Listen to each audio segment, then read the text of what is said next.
Icy Soul, well, hello. Well, hello there. It's funny every time. How are you? How are you? Let me, as you all know, you early burbs. You dang old early burbs. It's story time.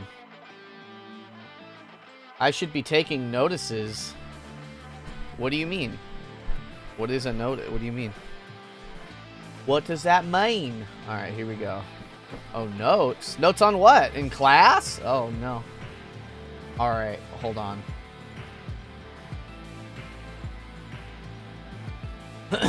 Are you sure you want to miss out on... Are you sure? Are you Sholmes that you want to... Are you sure? Are you... Ah!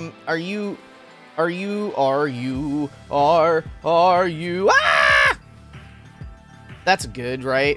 People will like that, right, chat? Story time, tell me. Okay. That is a funny video of mine. I like this video that I just made. Are you happy? Are you happy? I'm in biology. Oh, hell yeah. That's technology at its finest. I didn't have that when I was in school. I did not have that option. Twitch.tv.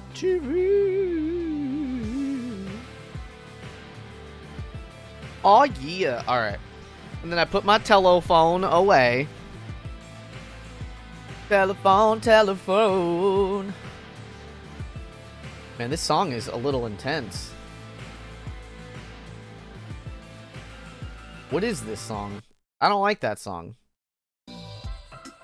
Here we go. Bam, ba-doom, bam, bam, bam. I'm excited because after this case, we'll finally hit the part where I stopped playing 2 years ago. And I really want to know how it all goes, you know? I gotta know. I gotta know it, shit. It's muy importante. Oh my goodness. Oh! Larry just went live too. Hell yeah! What is that? Is that 02? Or 2B, I mean? 02. 2B, I mean? That's very cute. I like that. Anime characters like to have letters in their names. It's just a fact of the matter. It's just the reality of the situation. I don't make the rules. Ah!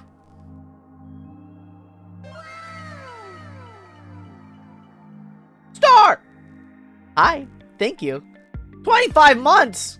That's a quarter of a century of months. Is that how time works? I think I might have done the math badly. A quarter of a century. 25 something. Star Spice has subbed. Comfy is a quarter of a cat. I'm worth 25 cents. Larry do, hello. You can see Spider-Verse. I want to see Spider-Verse very much. I don't know when we'll get the chance, but I want to. I would like it. I want to do that. I want it very much. Oh, oh, oh.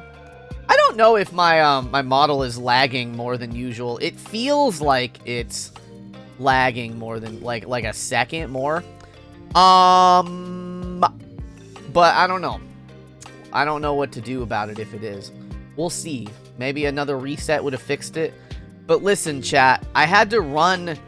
I don't have any breakfast food in the house. And what I mean by that is I have some cereal left over. I have some cereal available.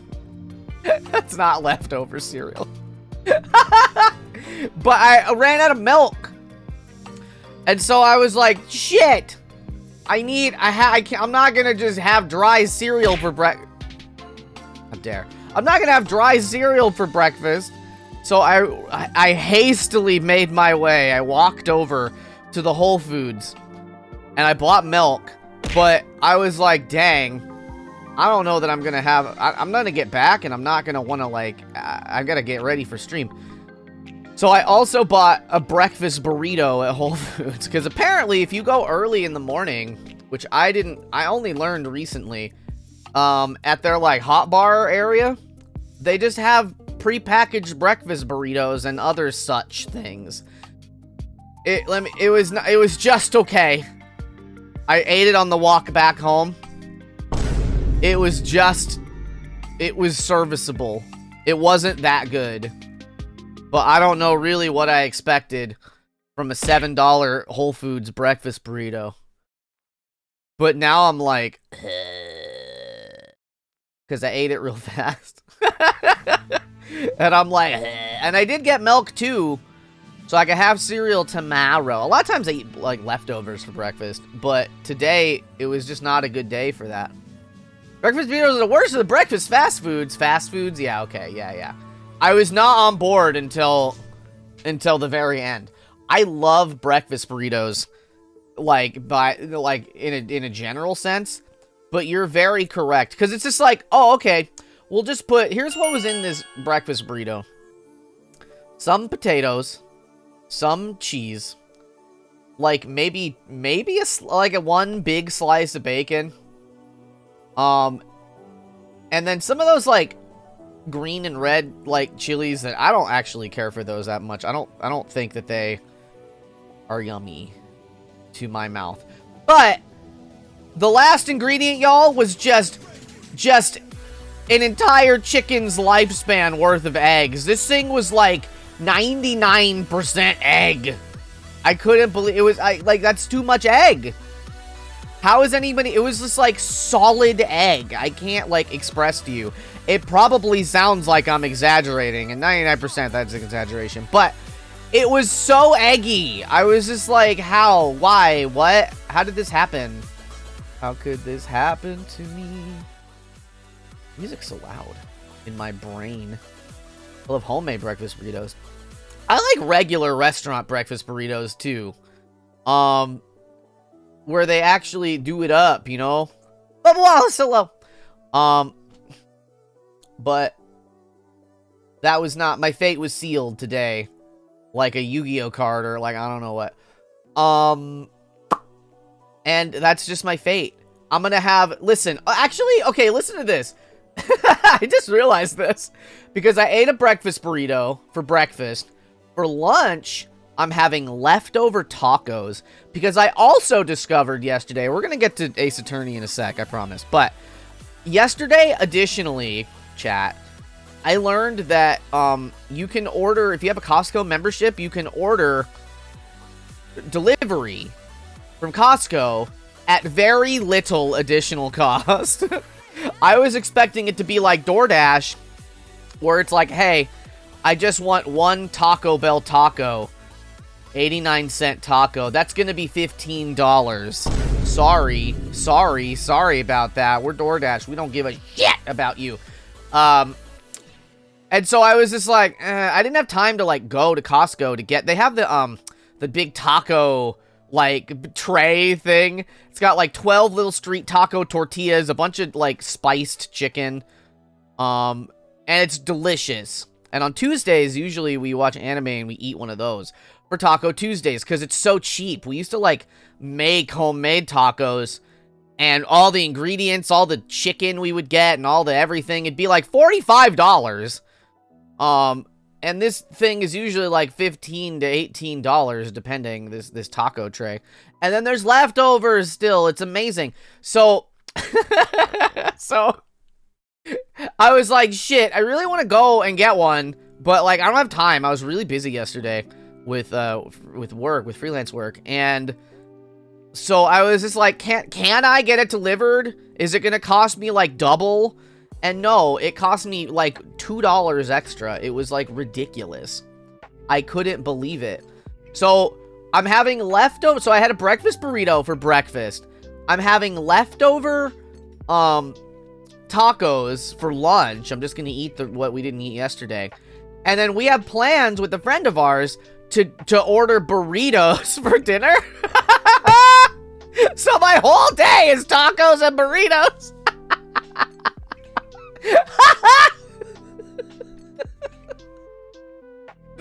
What a wild life I live. Anyways, let's get this game going. Here we go. I have to load it up now. I'm sorry. Here we go. Ba ba ba ba ba. What's your favorite kind of burrito, chat? If you say shredded beef, I'm suspicious of you. Boom.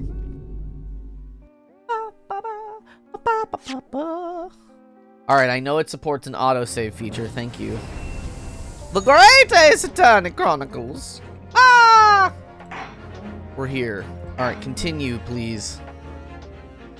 Alright, okay, let's turn off the game chops. And then we're going to start playing from here. I think I'm going to turn up the desktop audio. It's probably a cutscene. The Adventure of the Runaway Room. Glancing over my records of the late last century, I am faced by the events of a certain bitter winter. A murder in a carriage as it sped through dense London fog in the dead of night. Yeah, steak burritos. Though the victim and the perpetrator were the only ones inside, there were multiple witnesses to the crime itself. However, none could have imagined at the time that such a seemingly obvious case as this would end in such a horrendous manner. My friend, Mr. Herlock Sholmes, once said of the incident, I believe that perhaps that case was indeed the prelude, the beginning of a long concerto that impressive Japanese student and I were to play together. Hey, yo. Oh, they're so cute. Oh, he looks so serious. Amazing. Is this really just a railway station? Railway station or not, I've never seen such an enormous building before. And look at all the steam locomotives. They just gave them British accents. They just gave up. This country is incredible. Brian's Coco. Wah.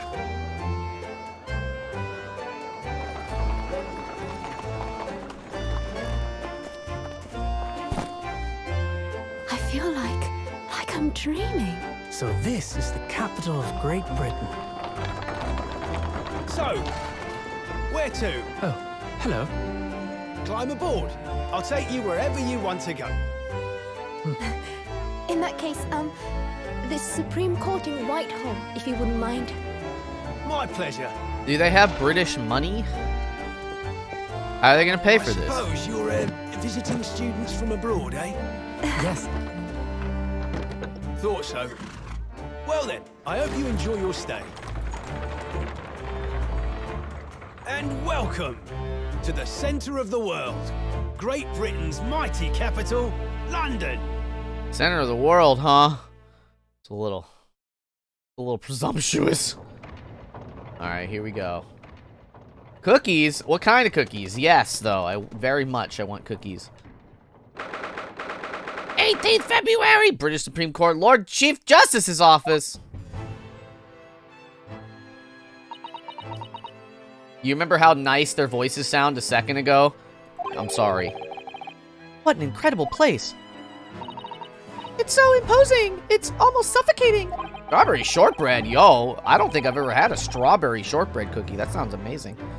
This is breathtaking. It looks like a fortress. It does look like that. There are some stone buildings like this in Japan now, of course. But they've only been built in a few short decades since we opened our borders to the outside world. An authentic example like this has quite a different impact, wouldn't you agree? Strawberry jam, yo, hell yeah. Oh, I understand. Okay. That sounds bussin'. If you want to, I see, yeah. A far cry from the wood and paper most of our buildings are constructed from. It's certainly unfamiliar. But I think there's more to the differences than just construction materials. It's just like, there's just gears for no reason. What is this place again? This is the Lord Chief Justice's office, Naruhodo-san. In the Supreme Court of Great Britain! The place we're in, you remember? We traveled 45 days to get here. Did you forget? The Lord Chief Justice. We had instructions to report here at this time, if circumstances were different. We were supposed to let the Lord Chief Justice know that we had arrived from Japan. But Kazuma can't. Because he's dead. He died. So instead we are here in a different capacity. As envoys to report the news of Kazuma-sama's death. Yes. And having delivered his or her message, an envoy's duty is done. So we'd have to return to Japan. If we want to remain here in Great Britain, I have to take Kazuma's place as the law student selected for the study tour. Yes, which means you need the requisite qualifications as a lawyer. Which is what I've been studying for. Here in Great Britain, it's the Lord Chief Justice who appoints lawyers. But that's the second reason why we're here. We need to have you officially recognized as a lawyer. Drifted boy, hello, welcome. How are you? Put in regular foods. I'll look at it later. Icy. Thank you. I'll think of it fondly as I want a cookie, and then I don't have a cookie, and then I'll be like, hope I'm up to scratch. Good morning. Sorry for keeping you. Whose voice could this be? Oh my god. Oh. I trust you aren't too exhausted after your long voyage from Japan. I guess that's what this guy's voice will be. Seems I'm 1 hour, 12 minutes, and 47 seconds late. My apologies. It's pretty late. Oh, no, don't mention it. We're never happier than when we're standing around with nothing much to do. How fortunate.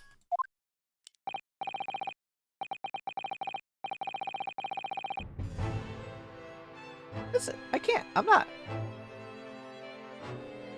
Something's wrong with my tracking. I can't move backwards or forwards. It's like I'm,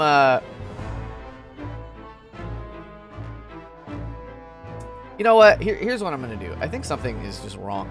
Let me close VTube Studio for a sec. Let me reopen VTube Studio. Something's not right here. Usually I can lean forward and grab, you know what I mean? I haven't updated anything, so it's very peculiar. Cozy! I'm here! I haven't gone anywhere!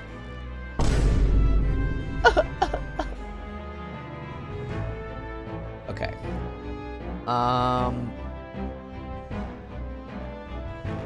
Okay, one moment. Alright, I gotta put I always load in without my jacket on and with the hood up, so I gotta put the hood down. And then let's reconnect. B-Bridger. Connect. Start sending. Oh, that's way better. Maybe?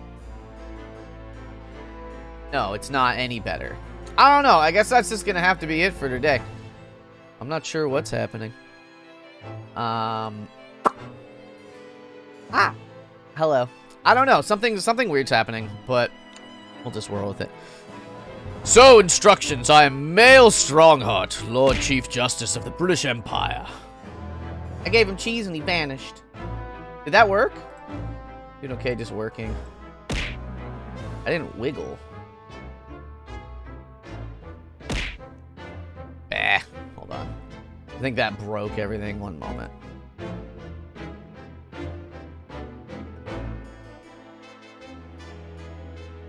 Okay. Okay. Nightmare, hello. Okay, sorry. Thank you for your patience. Lord Chief Justice of the British Empire. I'm a clock man. And I feel like a little mouse under an elephant's foot. Come on, Mr. Naruhodo, don't be a mouse! Mason! Yeah, you take a nap, baby. So vanish from giving cheese. I'm a scurry away like the vermin I am. It's an honor to meet you, Lord Chief Justice Strongheart. I'm Rinosuke Naruhodo from the Empire of Japan. Jeez! Well, Mr. Naruhodo. Welcome to London, the capital of our glorious British Empire. I'm very intense. Do you like it? Ah, yes, thank you.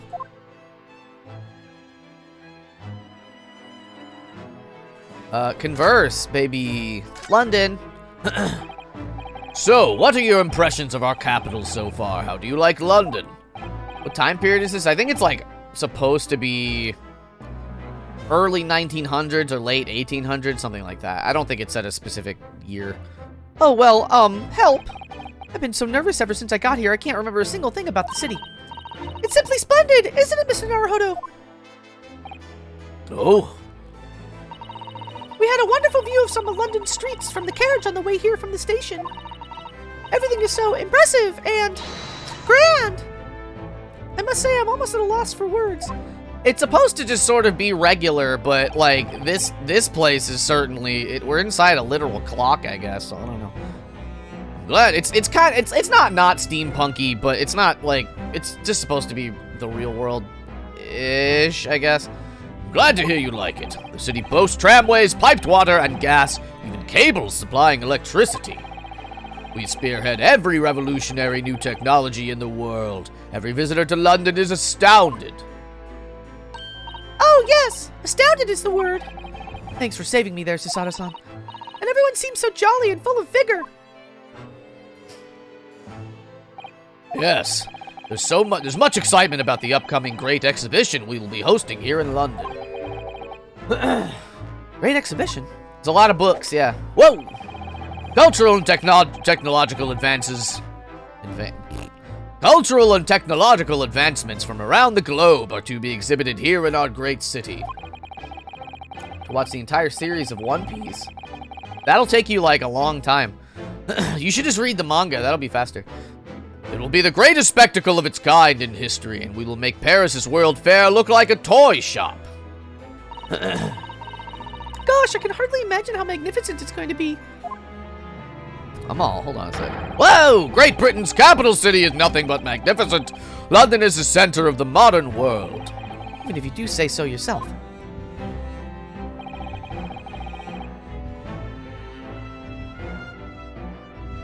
It is not going to take you 15 days. I have bad news for you. Somebody did the math on TikTok once, and it's going to take you months. It's going to take you months to get through it.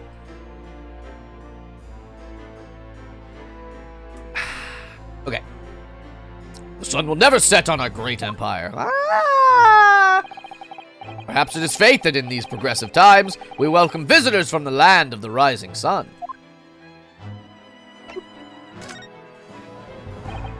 Lord Chief Justice? I think you were expecting a student of law for this study tour, weren't you? Absolutely. A Mr. Kazuma Asagi, if my memory serves. I have the math, Hallie. Do it. That's right. The British government has already been telegraphed a full report on the situation. I understand the young man lost his life aboard the steamship bound for our shores. That's amazing. The news reached in before we even arrived. 420 hours? My country naturally extends its deepest condolences to yours. Oh, thank you. And you honored this appointment specifically to inform me of the news? Yes. We are here in the capacity of envoys from Japan to report the sad news in person. They tell me you Japanese are people of protocol and courtesy, and I see that it's true. And it is with some regret that I must inform you. But the death of the young lawyer means the study tour arrangement can no longer proceed. If you would just hear us out, Lord Strongheart. What do you have to say, madam? It's about the study tour. Mr. Naruhodo here would like to make a proposal. Would he now? Well, Mr. Naruhodo. This is it then, the moment of truth. Continuing the study tour. The thing is, Lord Justice, Lord Strongheart, I was wondering if perhaps you would consider allowing the study tour to go on ahead. Don't misunderstand me. Britain would ideally like to see the tour go ahead. But without a lawyer from your country, there's nothing to be done. Well, in that case, what if there was someone else? Another lawyer from Japan, I mean. What? Is there something I don't know? Only a single lawyer was invited to Great Britain from your country. And that was Mr. Asugi, at least. That is what I've been led to understand. Yeah, 18 and a quarter days if you didn't sleep. Like you gotta like divide that by. Listen, okay, here's the deal, right? If you divide that by 3, or multiply, you gotta multiply it by 3 because you gotta figure. And this isn't even the real math, right? You have an 8-hour job. Sure. Okay. 8 hours of your 24. 8 hours of sleep. Maybe you don't need that much. We're just going to count it, though. And then 8 hours of doing nothing but watching One Piece. It would take you just under 60 days. And that is very clean math. It isn't going to reflect the reality of the situation. So, I'm sorry. I mean, you'll probably like it. It's good. What I've consumed of it is good, but like a quarter of it maybe. But oh wait. Well, the thing is, this really isn't going well at all. I just can't seem to find the right word to say this to this man. Mr. Naruhodo! I could ruin things here if I'm not careful. What am I gonna say? If there is someone else here from Japan who could be described as a lawyer, it's...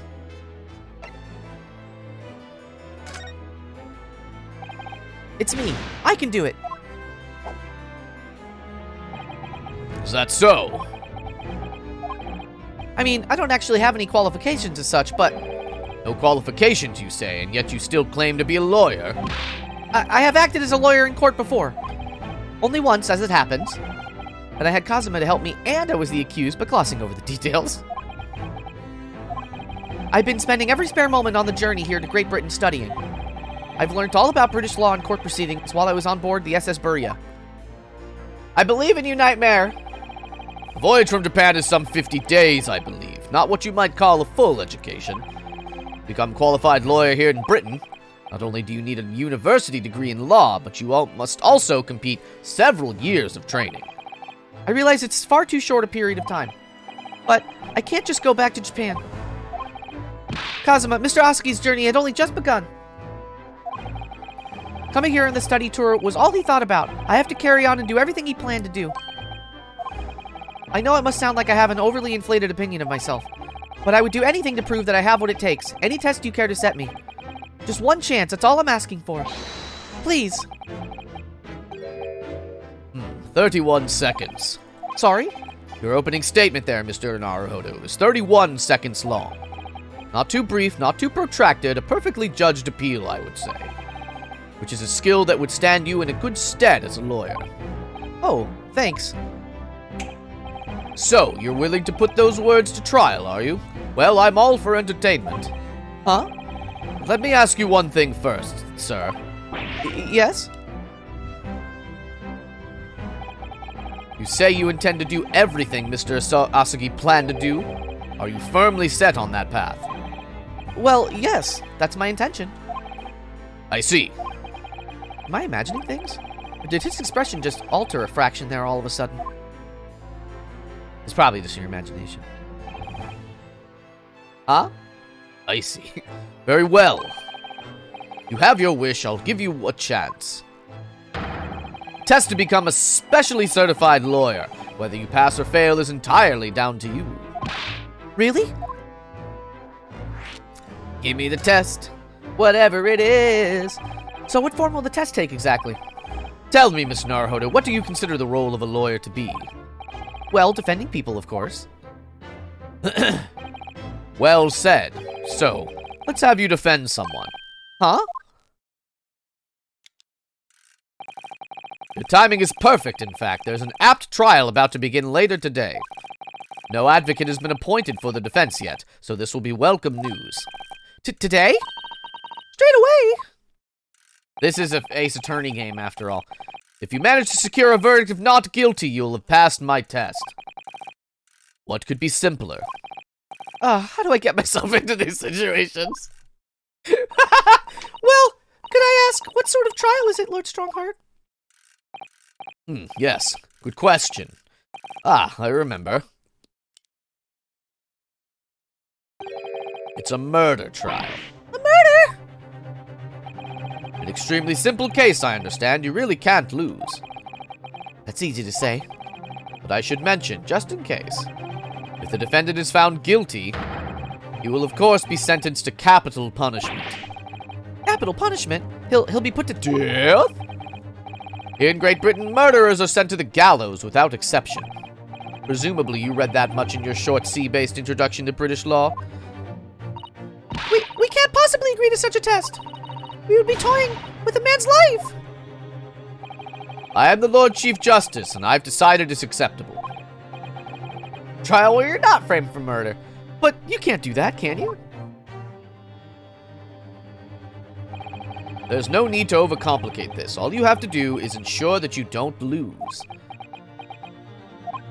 The defendant may live or die depending on how well I perform in court. If I lose, he'll be hanged. Mr. Naruhodo, you've come to me claiming to be a lawyer. He summons the birds behind him. If you want me to take you seriously, you need to prove you're willing to do a lawyer's job. And you say you intend to see through the will of your compatriot, Mr. Asagi. Nar, hello. 0 to 100 real quick. I would like to understand just how far you're willing to go in order to make that happen. He's testing my resolve. What's the matter? You've fallen silent. I'm sorry, but time is pressing. The trial begins shortly. I need an answer from you now. What's it to be? What do I say? Do I agree to absurd test? I'll do it. Alright then. If I have to give you a decision now, my answer is... I can't do it. I can't get the words out. 15 seconds. Your decision-making needs work if you want to be a lawyer. That was too slow.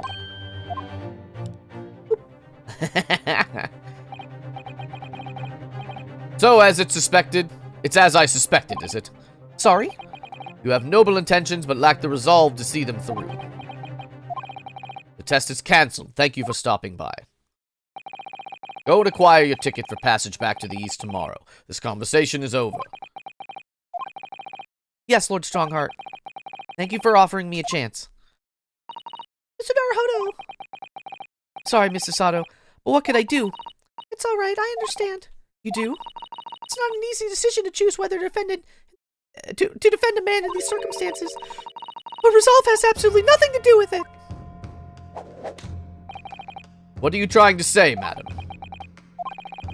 I think what Mr. Sato means is that no matter how badly I'd like to be recognized as a lawyer and stay here in Great Britain, to risk another man's life by treating his one and only chance at a trial so trivially would be utterly forgivable, and I feel exactly the same way. I'm sure the defendant won't see this trial as a test, as some kind of experiment. A lawyer may fight for his clients in court day after day, but for each of those clients, the particular day they stand in the dock may be the only chance they have to fight to prove their innocence. No, I was wrong. I'm not qualified to do that job yet. I'm sorry for wasting your precious time, Lord Chief Justice. The end. Wait, Mr. Naruhodo, not the end. Oh, was there something else? It's approximately 20 minutes by carriage to the Old Bailey from here. If you leave immediately, you should still be there in time. Minsu, what a cute name. Hello, welcome, Raiders. My name is Comfy Catboy, and welcome to my stream. It didn't tell me what game you were playing. It's supposed to. Oh, God. I'm doing the thing. We're playing Phoenix. Well, no, we're not playing Phoenix Wright. We're playing Ace Attorney, the prequel ones. How are you? How is your stream? How do I get the chat back? The defendant in this case has literally no one to advocate for him. Okay, there we go. Thank you for the follows, Sakumitsu, Cole VT, and Akron the Devourer. What do you devour? I hope it's cookies. That sounds delicious. I would love to not be... The chat is on scroll by accident. You still have the pronoun thing? Yeah, Raiders, if you guys would like to introduce yourselves, I would love to know a few things about you. I would love to know your favorite food. I would love to know your favorite cute thing. And I would love to know your pronouns. And if you were like, hey, what might Comfy Catboy's pronouns be? Well, I'll tell you.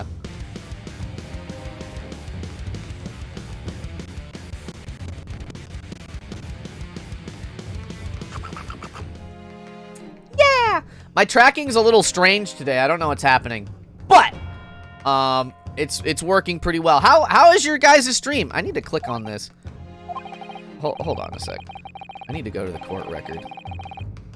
Because I've scrolled, and if I scroll in-game, it's like, nah, baby. Devour your insanity. Oh my goodness. Oh, are you playing this game? Yo, hell yeah, perfect. I've got an armband. And a sword, also. At this point, he can't hope to find someone to represent him. The trial will begin without a defense. And if that happens, there's only one possible outcome. You will receive the most severe sentence the judge can pass down. But that's awful. But that is the truth. Why does it have to be like this? I do all the voices, everyone. To varying degrees of competency. Please don't expect an answer to every question. The cold, hard truth of the matter is that there is only one person now with a chance to save this man from a very miserable end. And that is you. I'm really his only hope? Me? So, what do you say now, madam? Me? What do you mean, Lord Strongheart? You said it wasn't an easy decision to choose whether to defend a man in these circumstances, and I agree. But in my estimation, it is purely and simply a matter of resolve. My voice is stuck on British mode. My British accent is real, like, hello! It's like, hello, governor! Like, it's really, not very good. Oh! Sometimes I can give it a little twang. Some people have the twang of it. Our time is up here. I have a meeting to attend. I must leave in 2 minutes and 16 seconds. That's what we all sound like. Hello, hello! So, venture into the great city and enjoy yourselves. Bye.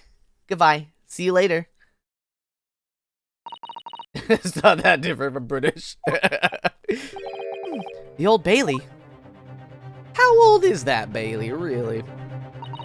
If we're going to do this, Mr. Naruhodo, we must leave at once. Let's move. Let's move. Let's examine some stuff.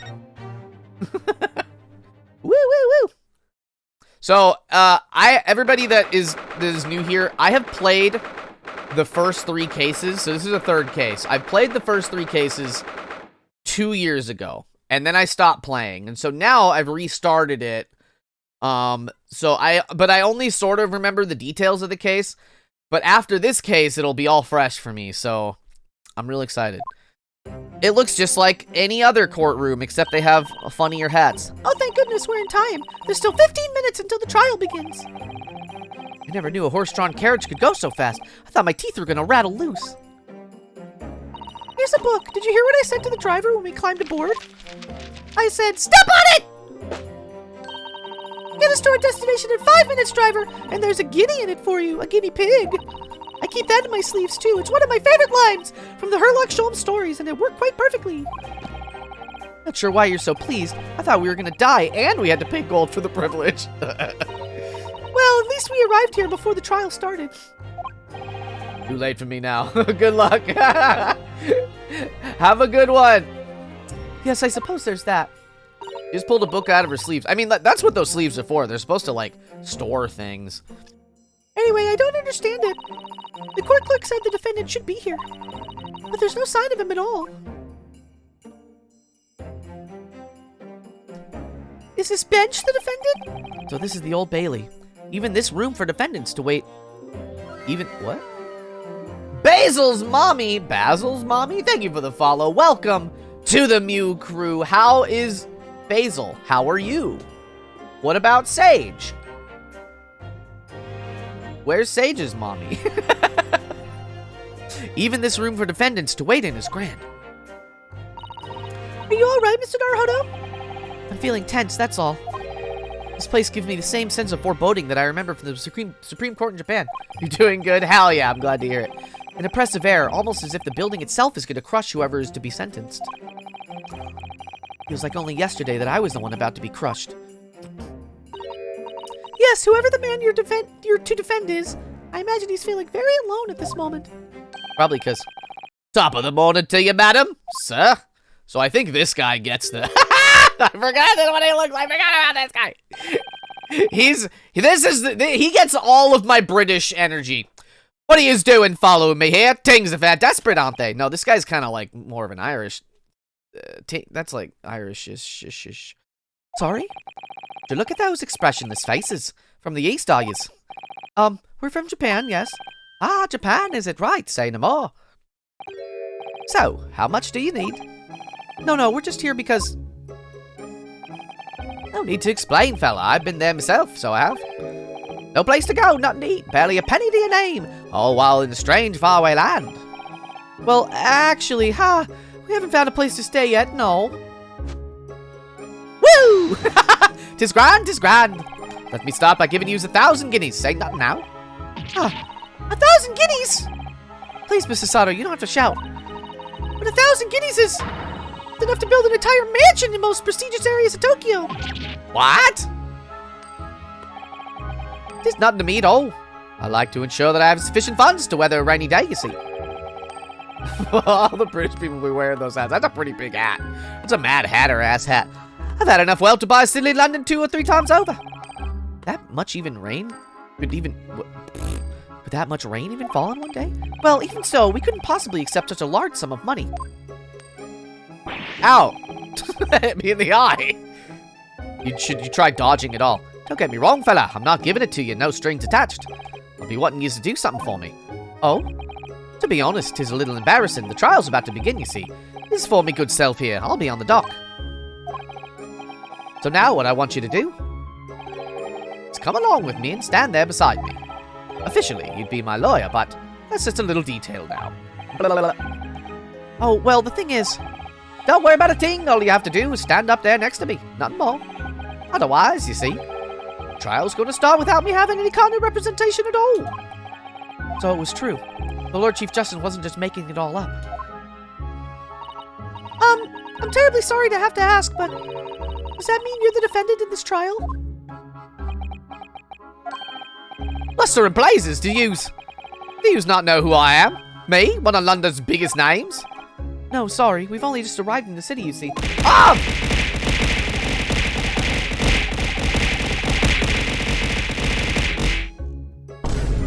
Hi off. I see. Suppose it isn't altogether impossible. Well, just next to Hyde Park in the centre of London is another beautiful park. Sorry, a park? What? It's called McGilded Park, full of blossoming flowers and the spring and singing birds and whatnot. Wow! I donated to the city, so I did. An entire park? In central London? A city of smiles, that's my vision for London. There's nothing Magnus McGilded wouldn't do for the city and its queer old people. That's amazing. I mean, really extraordinary. But now they've the gall to say I'm a good-for-nothing criminal. Me, Magnus McGilded. What is the matter with the London police, I ask you? But British. All right, don't pass out. Calm down. Mr. Naruhodo! Perhaps now would be a good time to introduce ourselves while the gentleman catches his breath. I'm gonna catch my breath, too. Hold on a sec.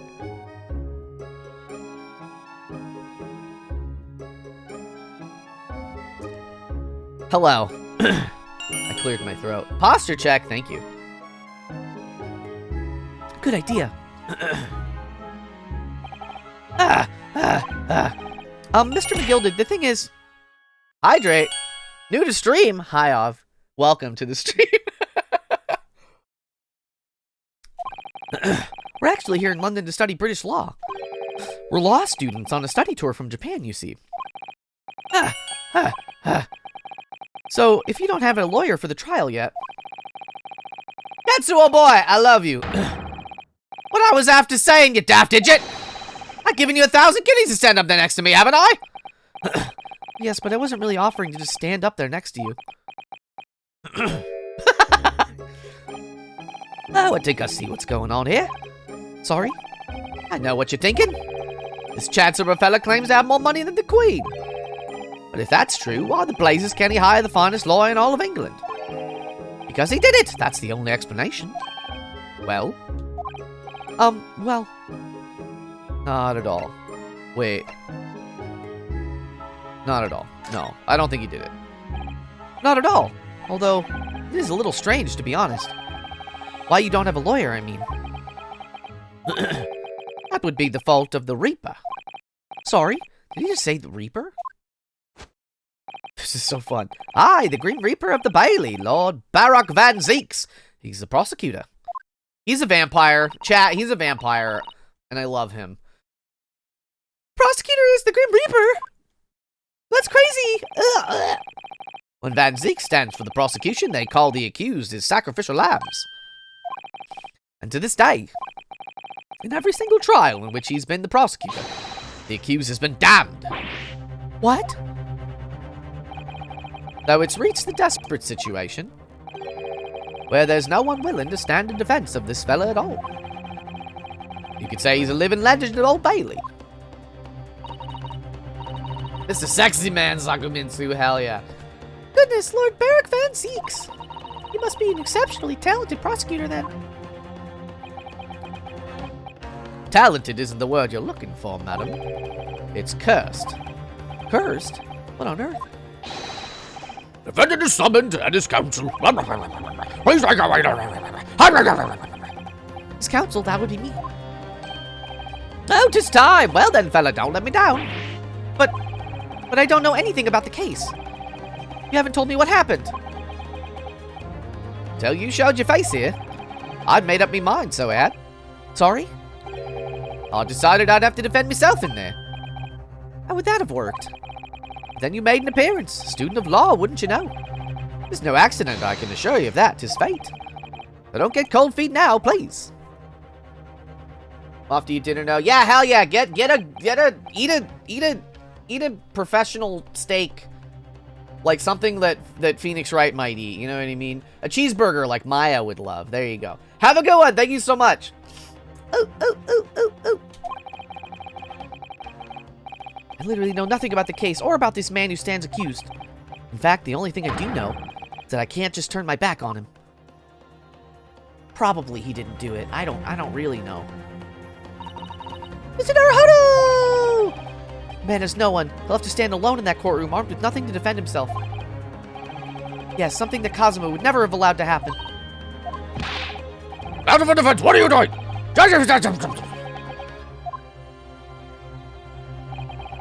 I'll be right there. Oh my god. It's happening then. My first trial in a British court. I hope you're watching over me, Kazuma.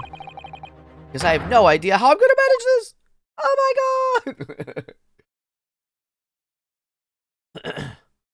45 minutes into stream and we are at trial, baby. Yo, fire.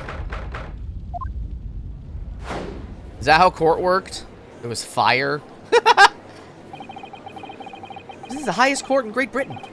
The Old Bailey. Centuries of history in this place is palpable, isn't it? It's so different to the Supreme Court in Japan. It feels both imposing and serene at the same time. The atmosphere almost makes words redundant. Whatever the country, determining a person's guilt or innocence is always a solemn affair. May I say something, Mr. Naruhodo? Oh, yes? What? Relax! Your eyes look ready to pop out of your head again! Trial by fire. I know, I just can't help it. Bonk! He's a vampire! It's Santa Claus. If you thought I was going to give this judge a different voice than the other judge, you were wrong. In the name of Her Majesty the Queen, I hereby declare this court to be in session. We are here today to determine the guilt or innocence of Mr. Magnus McGilded. He's a vampire! I told you he's a vampire! I now call upon the counsels for the prosecution and defense to declare their willingness to proceed. Oh, what is this voice? What do I give him? The prosecution is fully prepared. Kind of that sort of a thing, like a Dracula. That must be the Reaper of the Bailey. He really does look fully prepared to dispatch his next poor victim to the underworld. Counsel for the defense, you appear to be Eastern. Do you speak English? Huh? Oh, yes, of course, sorry. He asked if the defense was ready, and I couldn't be further from ready if I tried. Your character's eyes are all over the place. Those eyes please me. Nipponese. They shroud your fear, your doubt, your trepidation. They run wild, clinging to some phantom notion of courage. The quintessential look of a sacrificial lamb. A cold shiver just ran down my spine, all the way to the tips of my toes. Your spine doesn't go that far down, I'm sorry. Is he actually a vampire? I don't know. Now, Mr. McGilded, Yes, my lord. you stand accused of murder, a capital offense. You could be sent to the gallows if found guilty. Are you quite sure you wish to entrust your defense to this foreigner? As I've always said, my lord, 'tis a grand thing to have opportunities to the young. Even if the fellow is a student from some little island off in the Far East. Is it not the British way to ignore the dangers to yourself and give those less fortunate a fair chance? I'd like to think that acts of chivalry do the great British Empire proud. Listen to Mr. McGilded. What a fine gentleman London has in him. You hear that he donated £5,000 to the government the other day? Mother, please, maybe go play in McGilded Park. It seems as though everyone in the public gallery is firmly behind Mr. McGilded. That's definitely welcome news, and he certainly has a way with words. I'm surprised he couldn't convince anyone to defend him. Bonk. Eloquently put, Mr. McGilded, the most laudable sentiments. Now, ladies and gentlemen of the jury, I'm sure I need hardly remind you that you 6 members of the public have been selected for your impartiality. Are you ready to proceed? Guy's got a knife. He's got a knife. Bra a little knife. I have to, okay, 6 voices. Here we go. Yes, my lord. If the task is to send rotters to the gallows where they belong, I'm more than ready. At the manor, his lordship always says we should dispose of rubbish promptly. Naturally, I agree. Should I give this guy the British baby voice? Ha! Any criminals here should be wishing they never set eyes on me.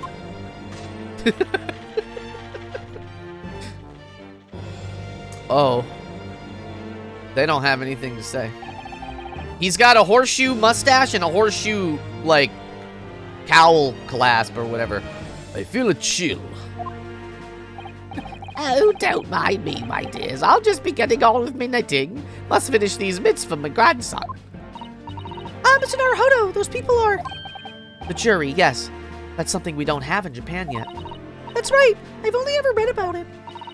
But here in Great Britain, the court's final verdict depends on the opinions of these 6 jurors. The judge passes sentence according to the law, but the jurors determine guilt based on common sense. The defendant is ultimately judged from 2 completely different points of view. But how exactly do the jurors give their verdict? That I don't know, but I'm sure it will become clear as the trial progresses. Yes. Bonk. Prosecutor Von Zeeks. My lord. It's been a number of years since we've seen you here in the courtroom. I thought you'd renounced your fame. I'm known as the Reaper of the Bailey, my lord. In infamy rather than fame, I would say. But yes, 5 years have passed since I last spread my wings in this capacity. So, what brings you back? Is there some change of circumstance from which the court should be aware? Look at him! He's glorious. I leave that to your imagination, my lord. So the Reaper's been out of action for 5 years. Why? Why did he have to choose today of all days to make a comeback? Don't lose heart, Mr. Naruhodo! As you wish, sir. The court nevertheless welcomes your return. Now then, opening statements, I think. A summary of the case, if you please. Certainly, my lord. As your lordship is aware, this is a case of overwhelming simplicity. He has a sword. Everyone's got a sword. He's got a sword. He's got an armband. Everything's going buck wild. We must be the only ones in here who aren't aware. The incident took place in the late evening, 3 days past. The hour was some minutes after 10. The victim was a maker of building bricks, known in the community as Trice-Fired Mason. His last name is Mason. Mason! That's you. Sorry, Trice? Thrice.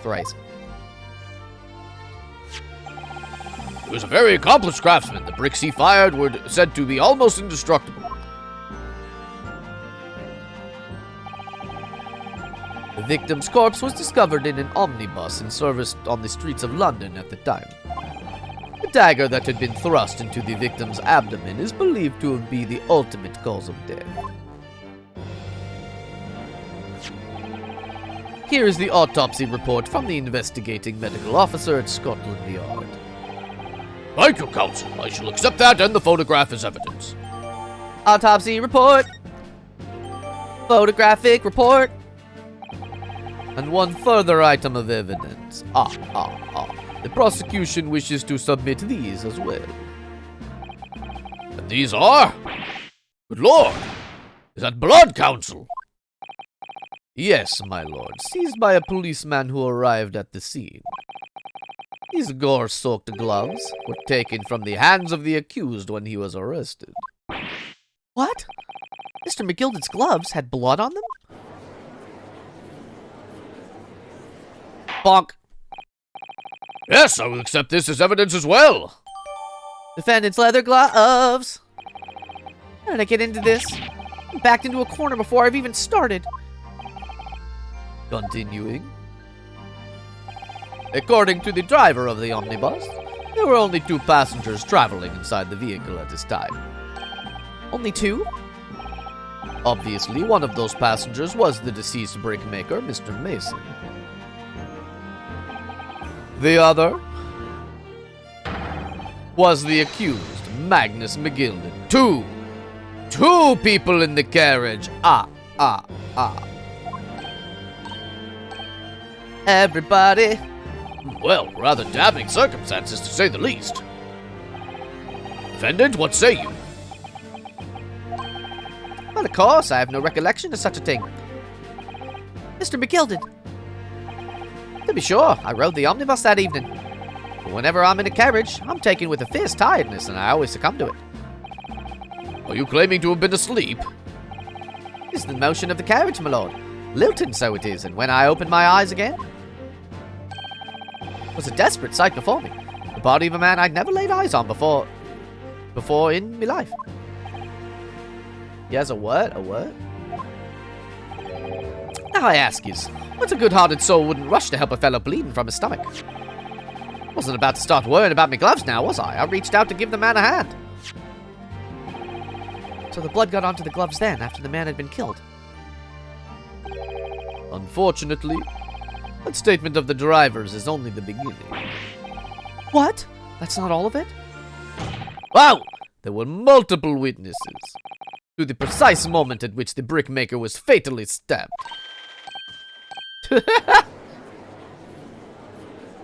He's so angry. Order! Order! Order! When the killing took place, only the victim and the accused were inside the carriage. And there were witnesses to the crime.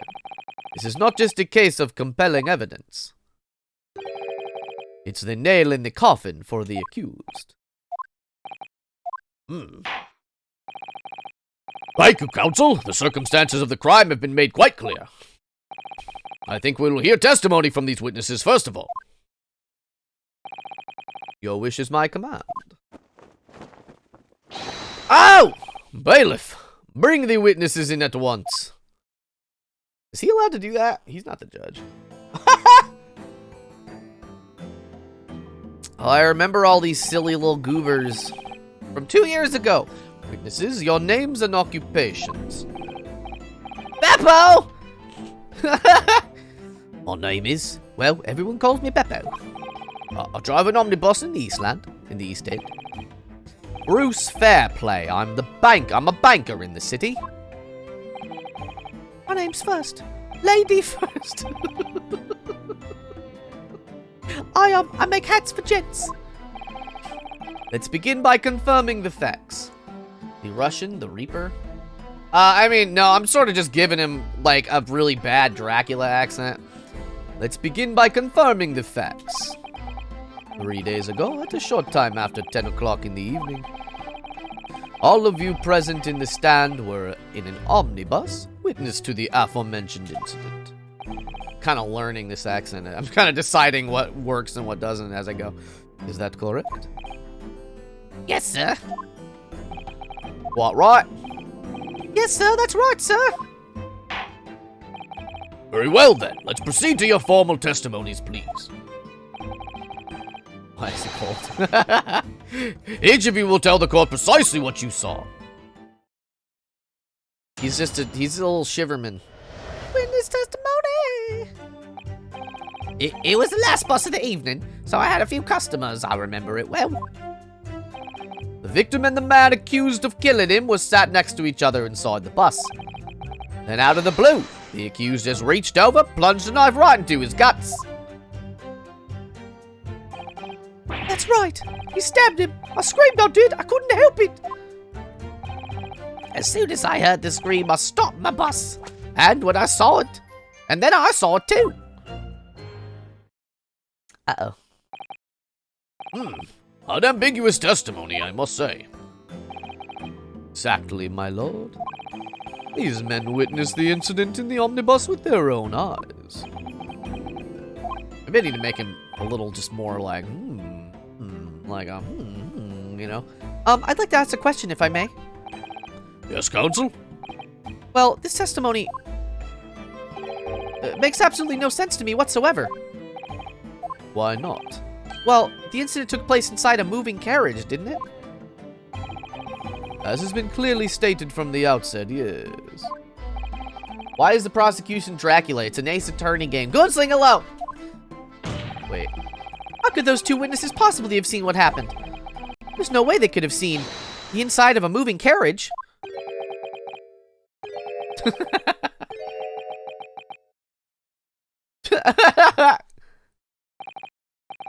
How quaint. I've read that civilization in the Eastern Island nation, What? was a good century behind our own. But here you're in London yourself. Are you really so ignorant about our omnibuses? Huh? Tell me, my Nipponese friend, have you ever traveled in an omnibus? Well, no. We, only arrived in London this morning. No matter. An omnibus, a book collection. It's a type of bus also, I guess. I've arranged for us all to see for ourselves the actual scene of the crime, that is. What? What do you mean? The actual scene? How? The carriage is designed to be moved, after all. Presumably you understand that much. Yes. The omnibus in which this bloody crime took place is here today, in this very building. Here, what? The entire carriage? Bailiff! Bring forth this stricken omnibus. It's right here. Why'd they turn it sideways? Excuse me. I didn't sleep very well this morning. The legit old school carriage that is like a modern bus. I love it. So that's an omnibus. The omnibus. I can't believe they would bring something so enormous in here. Great Britain's courtrooms are amazing. They're just big, I guess. As you can see, the omnibus is pulled by 2 horses and can carry up to 8 passengers. 4 passengers seated inside in the enclosed cabin and another 4 on the rooftop deck above. Every Londoner knows that the best views of the city's architecture and sights are to be had from the top of an omnibus. Omnibus! Omnibus! And I should point out to our foreign guests that there is a skylight in the roof, allowing a view of the interior from the seats above. Ah, skylight. Oh! The penny drops at last, I see. These 2 gentlemen were occupying the rooftop seats on this omnibus when the murder took place. But they said only 2 people. Yeah, 2 people were inside the carriage, but I think the other people were like, these 2 were on top, and then there was a driver, the horse carriageman. Icy, what do you, wait, am I missing a joke, Icy Soul? What are you saying? Did they say Icy? That is how they came to witness the grim incident. Through the skylight. Oh, my bad. That makes perfect sense. Well, Counsel, this is a first. In all my years behind the bench, I've never experienced the crime scene itself being brought into the courtroom. Oh, I see. Equals. Oh.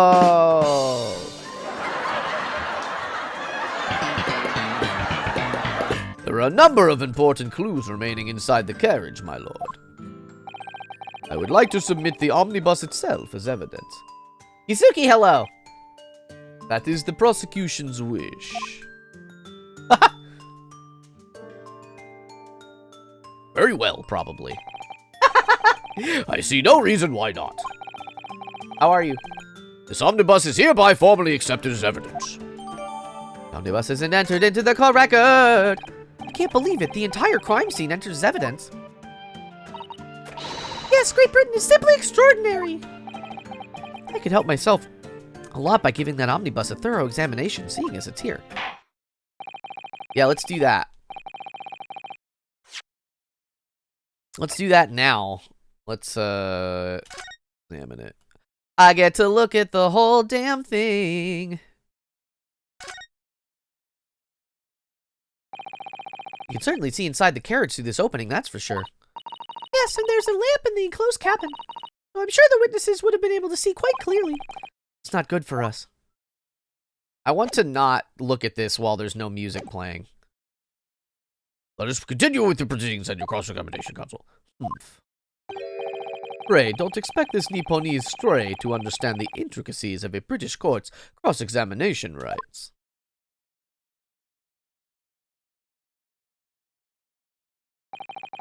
All right, my first cross-examination in a British court. Smack! Focus, Rinosuke, focus! I can do that. Maybe. Oh. Alright, now let's, we'll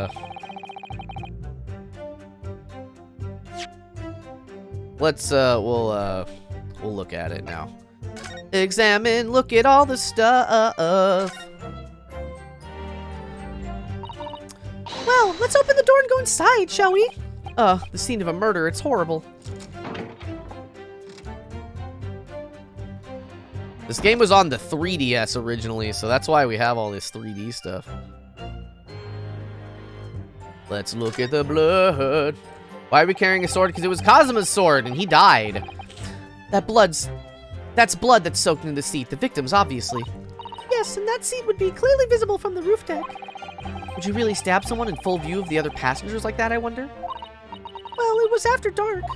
And there was a lamp on in there, so perhaps the culprit couldn't see anything outside through the skylight. Whichever way you look at it, it doesn't seem like it was a planned attack.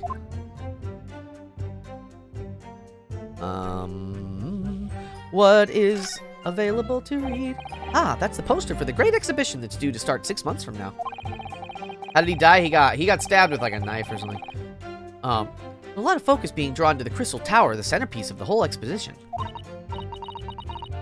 Oh, Crystal Tower. It's under construction already, I believe. People all over London must be fizzing with excitement at the prospect of such a grand event. It's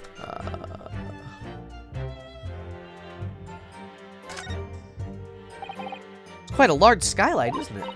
Yes, quite large enough to afford a good view into the cabin from the roof deck. There doesn't appear to be a handle or catcher of any description. So I suppose it can't be opened from the inside of the cabin, at least. Is this the same thing? Okay, it is. There's a little latch. The seat has a handle, it seems. Hello. What's in there? This looks like all sorts of equipment that might be needed to keep the omnibus running. Heating tubes, tools to repair wheels, blankets, horseshoeing tools. So it's a storage compartment for the coachman to keep his things, it seems. There doesn't seem to be any space for passengers to stow their luggage, that's for sure. Well, I don't imagine it would be very convenient for that purpose anyway. Is this the same thing? Okay. It's hard to know. It used to give me a little check mark. I have no check mark any longer. What about the windows?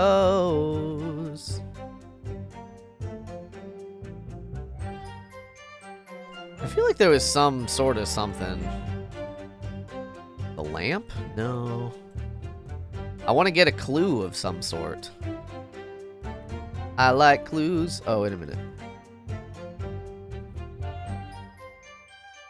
No, that's normal. Okay, I thought this little guy was like maybe something.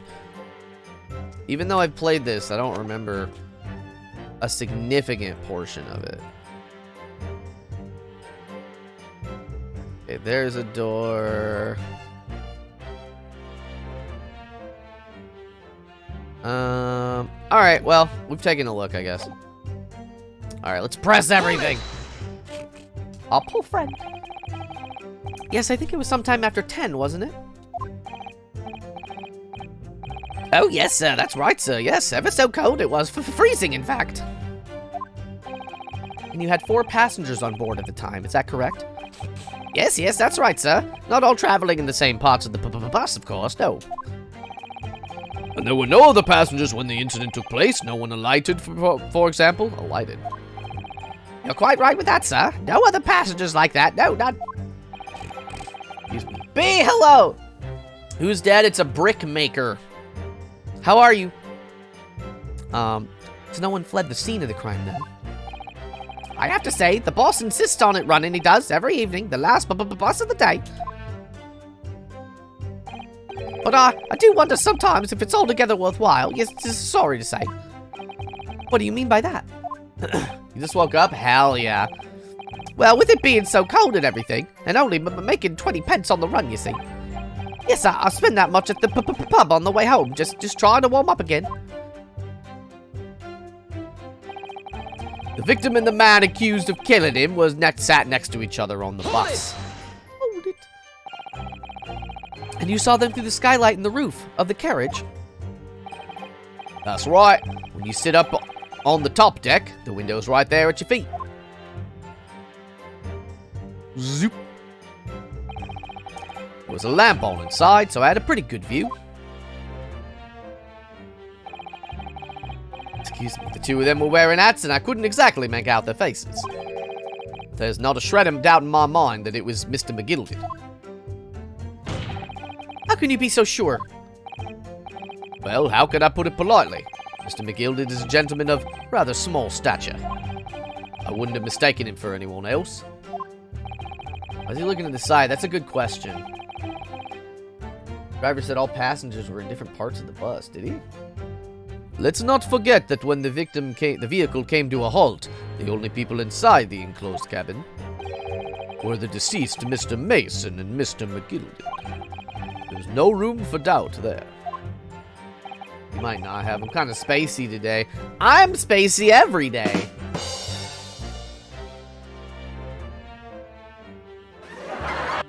I really wish there was. Then out of the blue, the accused just reached over and plunged a knife right into his guts. Hold it! Thank you.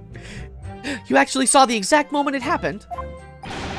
Didn't I already testify to that? Or our fair dinkum hard-working city bankers not considered trustworthy these days? Oh, no, I didn't mean that. This is no good. I've really got his back up. Perhaps you could just tell us what you saw in a little more detail, if that's... My lord! Juror number 3, what's the meaning of this? My mind is made up, my lord. Completely and utterly made up. Made up about what? I don't like the stinking rich, never have. They're always up to something or other that they shouldn't be, every one of them. And that little leprechaun of a man is no exception. Well, he can't fool me. Oh my god! Uh-oh. There's no point in wasting time listening to any more of this. That's my opinion on the matter anyway. Why is juror number 3 just swinging a knife around? Because nobody's stopping him. That's precisely what I was about to say. As the foreman of the jury, it's my duty to set a good example to my fellow jurors. Bonk. They have such good aim. What is happening here? Let Let me see. Ah, yes, it seems that's how the members of the jury give their verdicts. With fire? Apparently, yes, white for innocent and black for guilty. As the 6 members of the jury make up their minds about the case, one by one, they each cast a ball of fire into the great scales of justice, as we saw a moment ago. Jark, hello. So if those enormous scales falls completely to the black side, does that mean... Let's do our very best to make sure that doesn't happen. Now I'm even more worried than I was before. Very well. The court acknowledges the change in the jury's stance. Counsel for the defense, please continue with your cross-examination. This is a nightmare. Ooh, What are we gonna do? that's right, he stabbed him. I screamed, I did. I couldn't help it. Hold it! He stabbed him, you say? And you were sitting up on the roof deck, were you? Yes, that's right, sir. I was up on the roof seats. I remember seeing the little gent sitting next to the fellow that was stabbed. That's how we should run our courts with fire. So, I've been thinking about this new hat design, you see, so I was just gazing absent-mindedly around. But then I happened to look down through the skylight. It was sticking right out from his belly, that huge great knife. Grim sight indeed. That didn't help me at all. She cleaning. The jury looked like they're even more convinced my client did it than they were before. That appears to have made everyone more dubious that Mr. McGilded is telling the truth. If only we had some evidence to counter their suspicions. Mr. First. Oh, yes, sir? Is this the knife you saw? Oh, good grief, yes, that's it! The very one, sir! Is that... Yes, counsel. It is the blade that was driven into the victim's belly like a stake through the heart. That's Prosecutor Vampire Man. That is a blade of considerable size, counsel. It is, and furthermore, the scabbard is emblazoned prominently with a certain initial. The letter M, which seems oddly familiar. Please, no. M for Magnus, perhaps, or McGilded, possibly. Take your pick. It seems this particular big name in London made a magnificent mistake. But there are M's everywhere. Yes, like in Mason. Objection! Oh, this blade is far too extravagant for a poor brickmaker to have owned. This is case number 3 of the first game, Shark. No, this weapon of murder almost certainly belongs to the accused. Not conclusive, but certainly compelling, counsel. J-Dog, hello. My lord, if you'll forgive the interruption. Juror number 2, go on. Mr. McGilded is a pillar of society and a gentleman, and a gentleman's word should be sacrosanct. However... Those of us in service know we must accept hard truths. Wait, what do you... Dispose of the rubbish. It can just end. The case can just end at a moment's notice. No! I don't wish to cause offense, but I do like to eradicate all traces of filth and grime.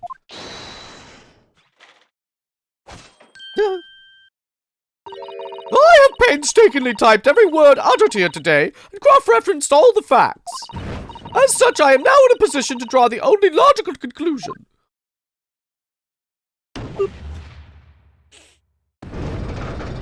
Uh-oh. Not again. That's 4 out of 6 jury members who proposed a guilty verdict. There are only 2 left. We've had it. Every time I press these witnesses for more information, I just make the situation worse.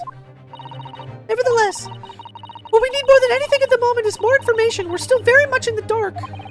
I suppose it'll just come down to pressing the witnesses, knowing that more sparks may well fly. We mustn't give up hope that we'll uncover something that might give us a way to fight back. But... Alright, I'll keep trying. I can't give up. I just need to keep calm and listen to the witnesses' statements again.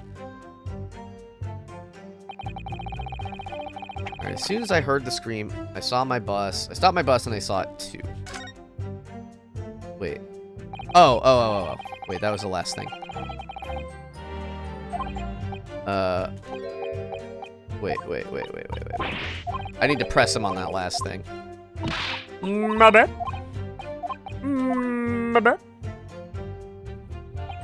Alright, 1, 2, 3, 4, 5. Press! Hold it! What exactly did you see? Oh, well, sir, that would be the passenger, sir. Yes, collapsed on the floor, he was. By the passenger, obviously you are referring to the victim, Mr. Mason, the brickmaker. And then the other passenger had that knife in his hand like this. By the other passenger, you are obviously referring to the accused, Mr. Magnus McGilded. And he plunged it down like this, stabbing the other passenger in the belly. That doesn't make any sense. What? Now hold on just a second. My lord, I wish to speak. Yes, juror number 5. Do I take it that you too? As the master of London Guild of Coachmen, the idea of a murder being committed in one of the city's carriages is utterly abhorrent to me. It wouldn't be right to make a decision after hearing all the facts, though, I said to myself. But I've heard enough now. The horse is bolted, as they say. No, please, just keep an open mind. Yep, now, Silver Gaze, the finish is in sight. Uh-oh. Beppo is a long-standing member of the guild, and I trust what the man says. It's not exactly impartial. Oh, thank you, sir. You're too kind, sir. This is too unkind, sir.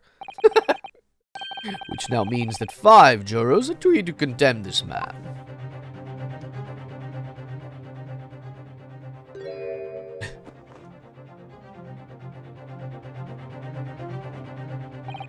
Madam Juror number 6. Yes, dear. What can I do for you? You have heard the testimonies of the witnesses in the stand. Oh, yes, I certainly have. I still got my hearing, you know. Then pray tell, why are you yet to pronounce your leaning? Well, dear, the thing is, I'm a creature of habit, me. I always go to the park around this time of day and sit on a nice bench and get on with my knitting. There's a lovely little park just where I live. McGilded Park, it's called. The gentleman donated it to the city, you know, to put a smile on Londoners' faces, he did. I can't imagine such a fine young gentleman would have it in him to take another man's life.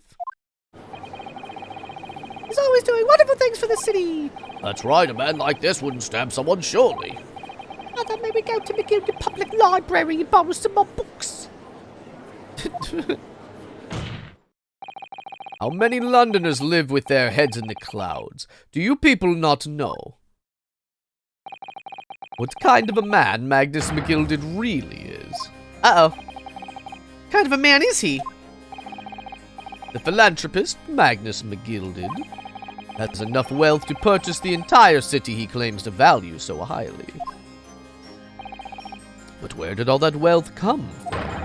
Your client is a Shylock, sir, and one with the very darkest of souls. What? Stone the crows! McGilded lends money at extortionate rates of interest, so his victims have no hope of repaying him. When they default, he takes possession of everything they own. He is a vulture that preys on the weak. I've never heard any mention of that before. Your faculties haven't deserted you, I'm sure, madam. So has this thought not crossed your mind? Would a man wealthy enough to buy London in its entirety not have a carriage of his own? What possible reason could this man have had to make use of a public omnibus service? You're not saying that... The victim, a poor brickmaker, had next to nothing to his name, save considerable financial liability. will come as no surprise that his creditor was the accused, Magnus McGilded. But let it be known that the very day Mr. Mason was killed was the final repayment date for his debts. Good gracious! It's hearsay and conjecture, not relevant to the current case. The brickmaker was destitute. He had lost his house. He had not a shilling from which to repay his debts. And in the end, this pitiful soul had the very last thing he owed taken from him, his life. By the merciless philanthropist pretender, Magnus McGilded. I don't believe it. Thank you, Sasato. I might have something briefly. Mrs. Sato, you claim that the victim had been lent money by Mr. McGilded. But where is evidence to support your claim? Oh, he's got his glass of definitely just wine. It's not blood, everybody. Just wine. He's not a vampire. Pray forgive the discourtesy of filling my hallowed chalice in a court of law. Aha! There it is! Lord Van Zeek's hollow chalice! How can this be considered acceptable? It does, and the bottle does have scythes on it. Oh my god. But I find myself in an unexpectedly good humor. I had heard ladies from the Far East could show great courage, but I didn't expect to experience it myself. As a judicial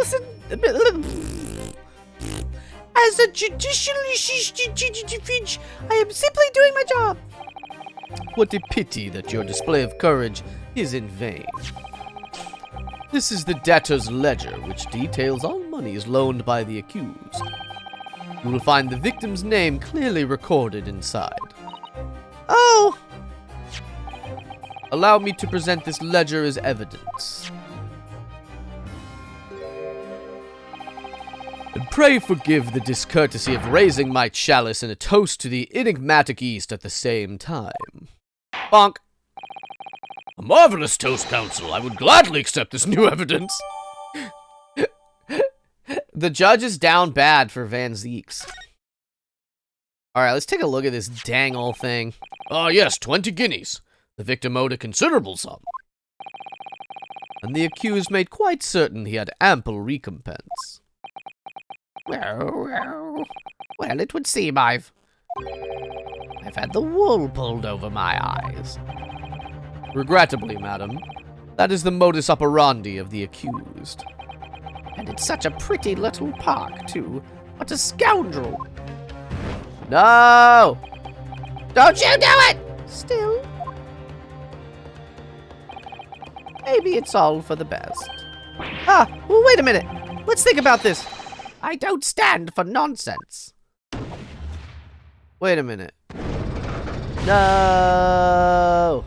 We lost. B's down bad for Van Zeeks, too. Like most of chat is down bad. He's pretty serious. That was it. The last juror's decision.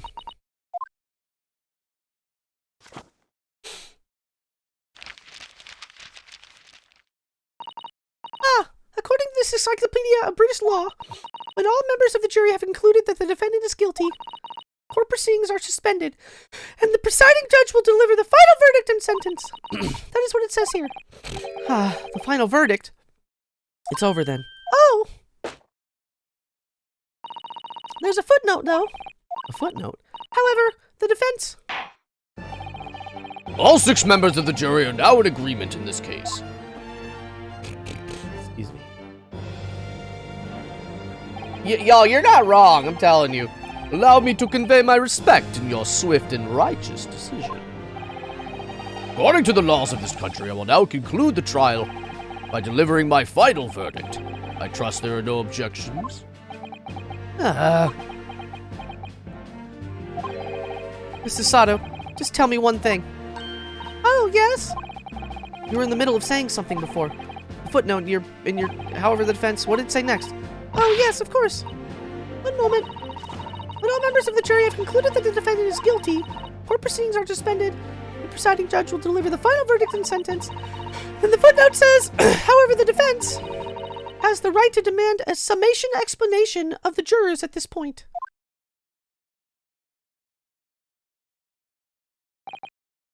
Summation examination? Objection!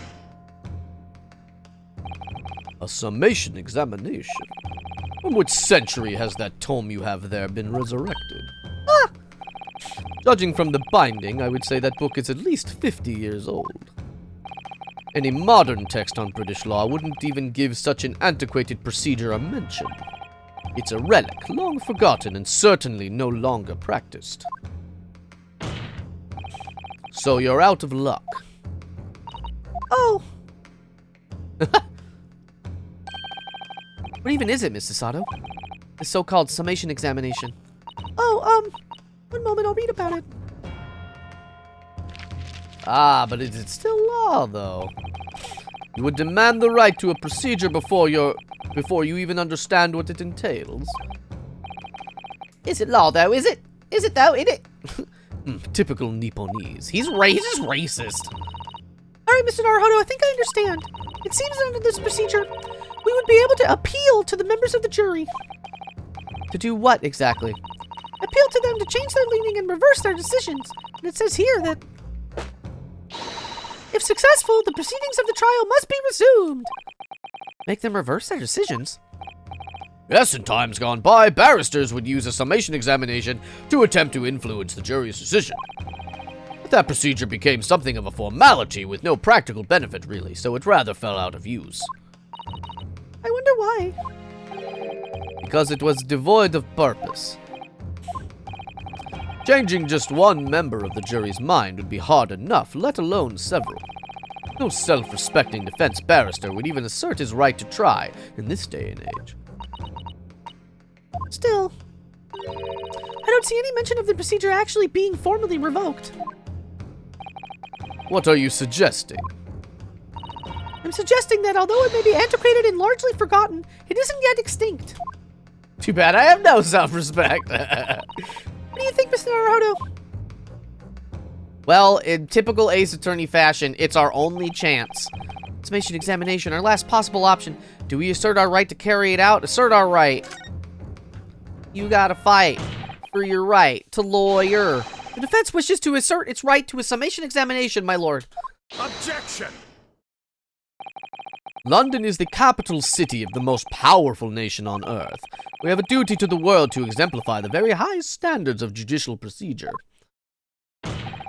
Summation examinations are an embarrassment that should remain buried. Objection!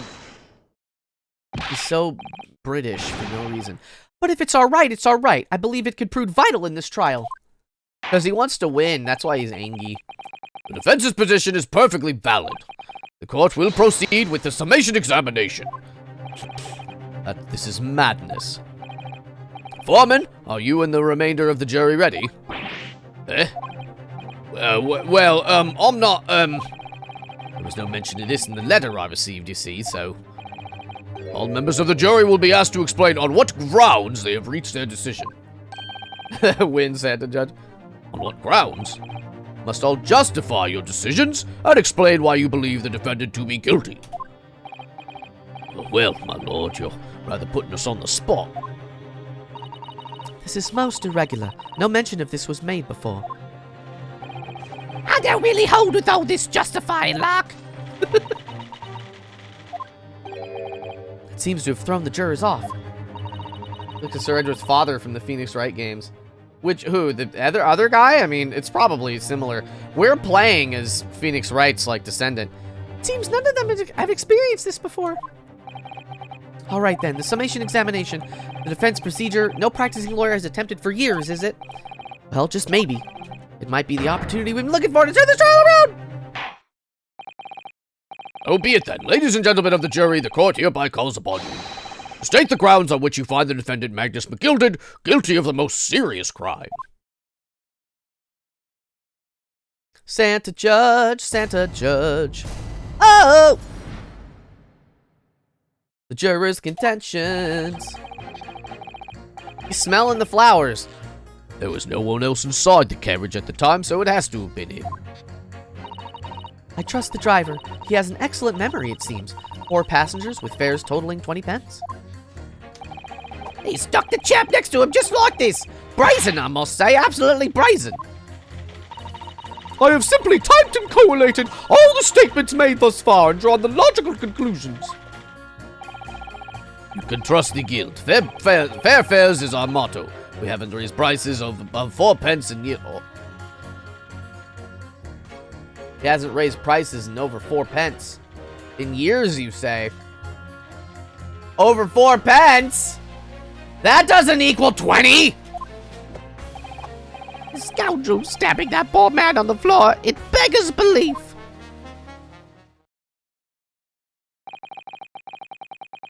Starting to wish I hadn't pushed for this now. Some of the jurors don't seem to have a wonderfully formed arguments, though, do they? Ah! Well, let's see what we can do. We need to get these 6 people to change their minds. I'll have to throw everything I can at them and use some very persuasive language. Just a moment, Mr. Naruhodo. According to my book, that's not quite how it works. Oh? What the hell do you mean? I thought I was going to have to thaw their icy minds with some heartwarming rhetoric about the defendant. Unfortunately, once the jurors have decided the defendant is guilty, they're unlikely to heed anything the defense says. But then... They've reached their conclusions by their own reasoning, you see. Your pleas will sound like excuses. In fact, it could recoil on you. The more you try to persuade them, the more entrenched they may become. Then what on earth am I supposed to do?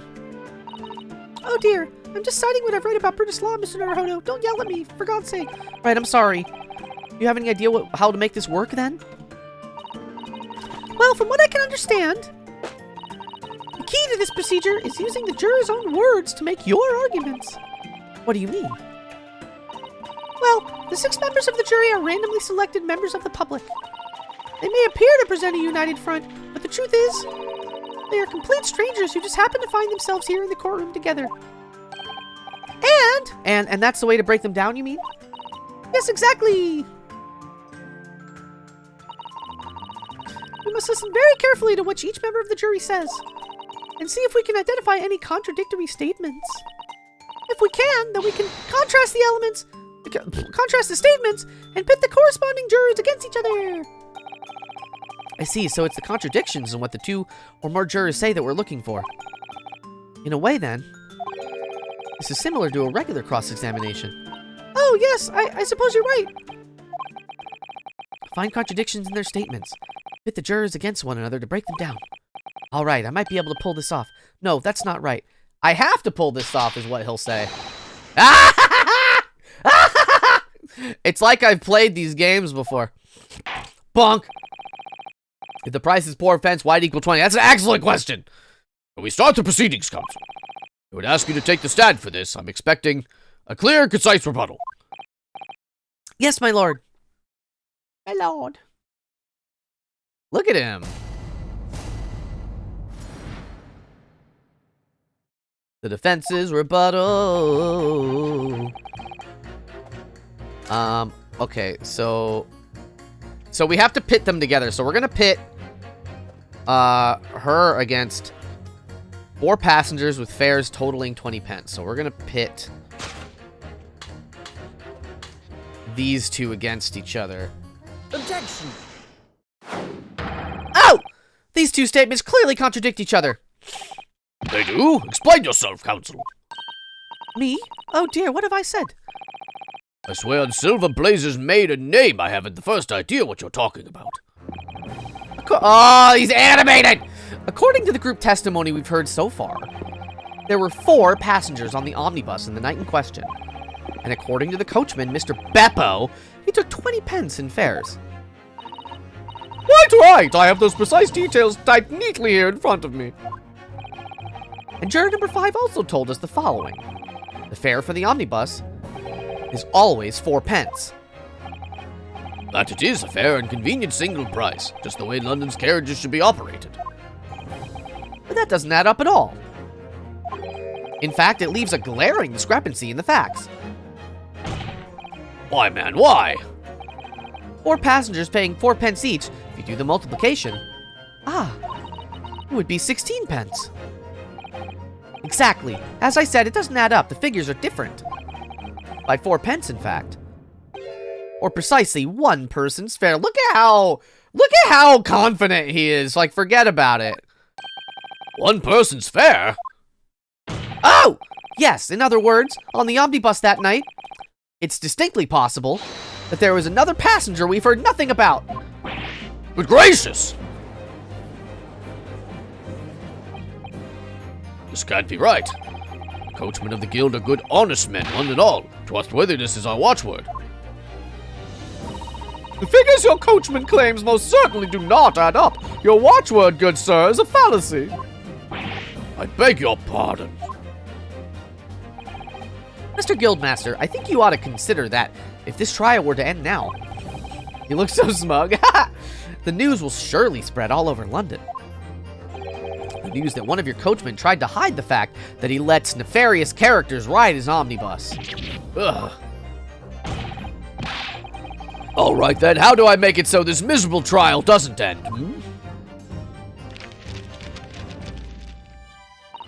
Well, according to my book here, woo, you simply launch the ball of fire onto the innocent side of the set of scales. Now hold your horses there, coachman. They kind of have the same voice. I don't know. We were all in agreement. What do you have to? Wait till I get my hands on you, Beppo! Ayo! Yeah, baby! Ah, this is all very irritating. Begging your pardon, sir, I'm going to do the same.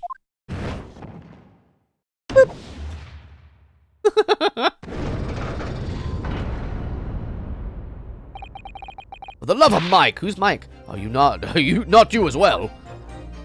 A penny can be the difference between a smile and a tear, after all. What? I certainly can't put my trust in someone who doesn't follow my exacting standards in financial matters. Excuse me. Oh, really? I, for one, think it's only proper that we hear from the witnesses again. Oh, she's so cute. Well done, Mr. Naruhodo, you did it! We can manage to change 2 more jurors' minds. We can force this trial to continue. 2 more, actually. There is something else that's bothering me about a couple of their assertions. And that's where you must strike next. So I need to pit 2 more jurors against each other and show there's another contradiction in their assertions. Exactly! You can do it! Bonk. Well, the scales of justice have shifted, but they still weigh heavy on the side of guilt. Counsel, you have the floor again. Continue with your summation examination.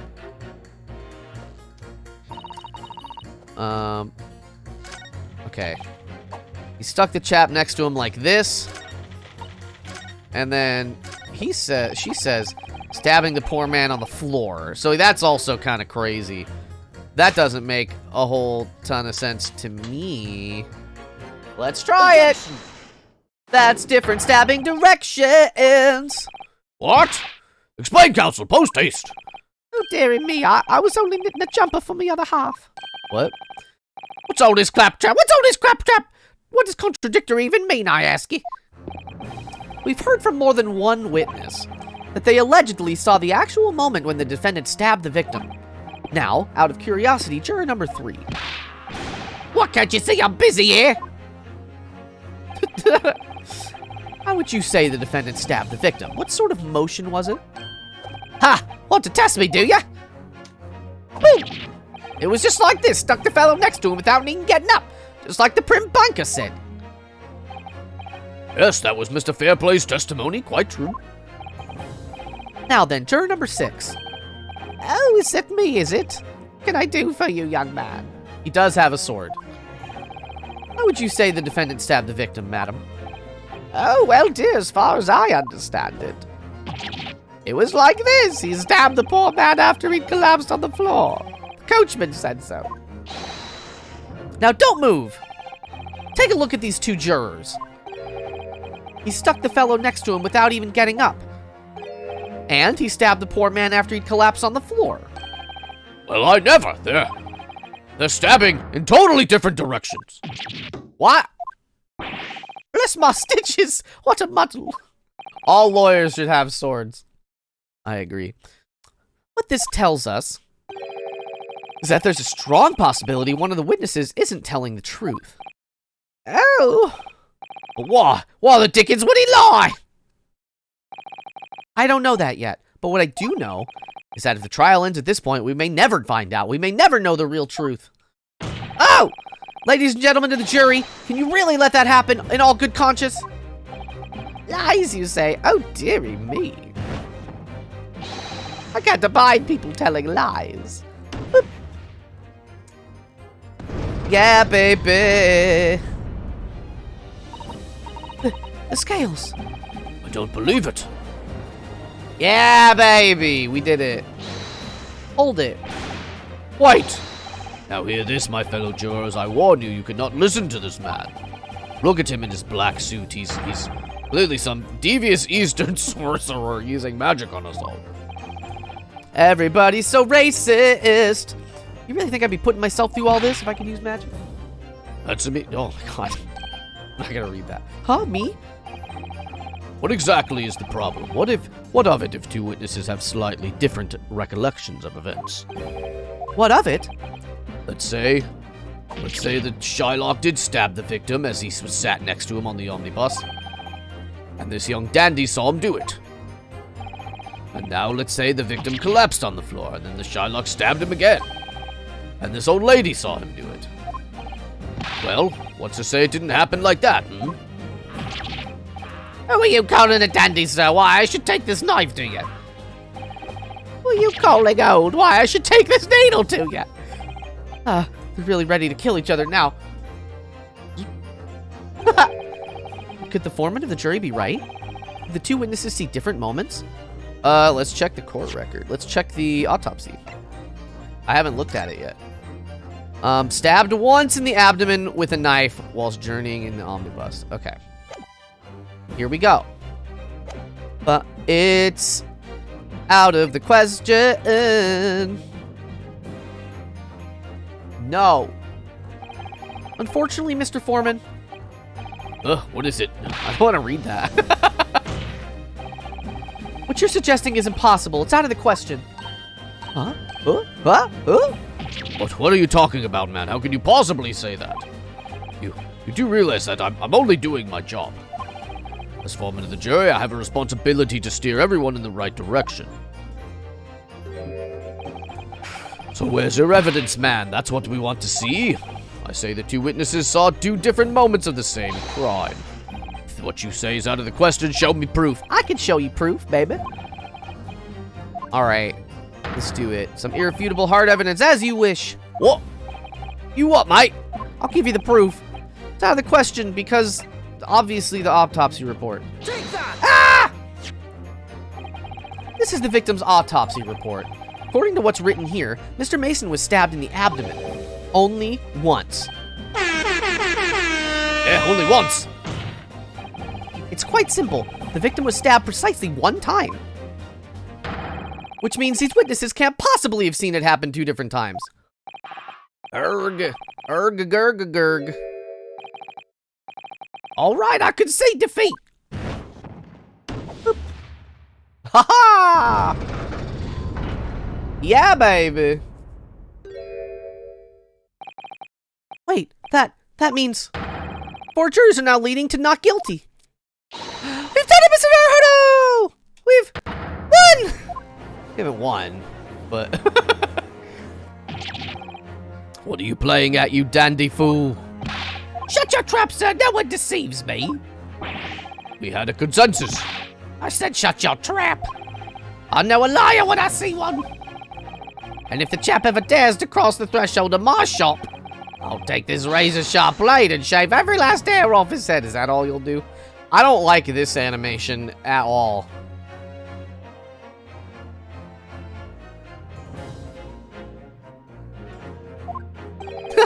Please tell me he's a barber. I feel like this court case would be vastly different if the judge had properly read the case and witnesses were questioned properly.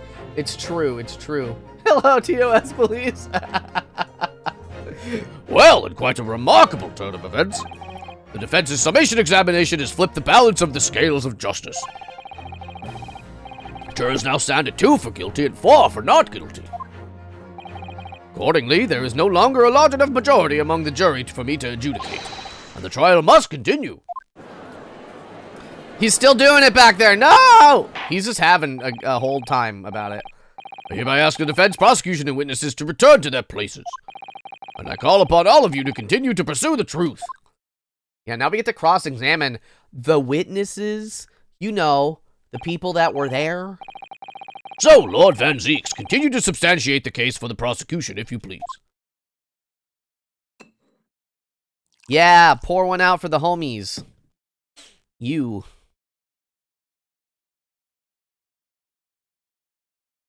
All right. You're not gonna drink it? No! Having savored the rich aroma of the carmine contents of this hallowed chalice, it may seem crass to crush it to dust. Pray, forgive the discourtesy. Lord Von Zeeks! Or is it cold in here or is it just me? As your antiquated tome no doubt says, the prosecution may not speak during a summation examination. So I honored a deathly silence and listened to the charade. It seems I overestimated the intelligence of the jury. Be mean to them, I guess. Well, no matter. There was nothing so hard to prove as the self-evident truth, it would seem. Bro, you alright? There's a lot of glass. No, and why else would we grace the courtroom with our presence after all? Oh. So, let's proceed to the next round of battle. How close will it get?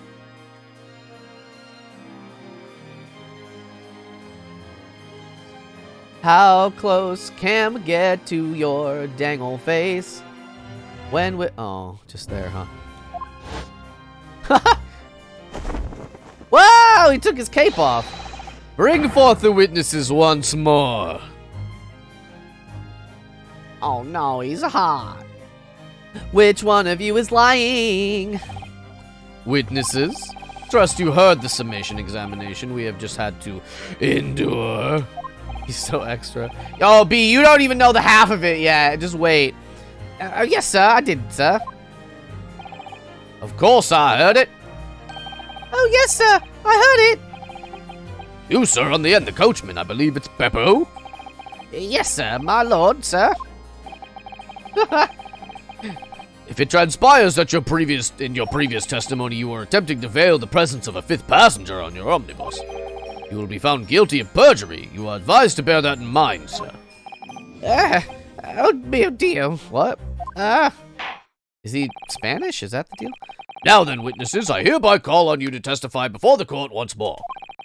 You will explain the various misgivings brought to our attention by the defense's summation examination. Thank you. Various misgivings. I only carried 4 passengers that night. I swear it, but, Well, I, for one, was told I had to pay 5 pence for the boss.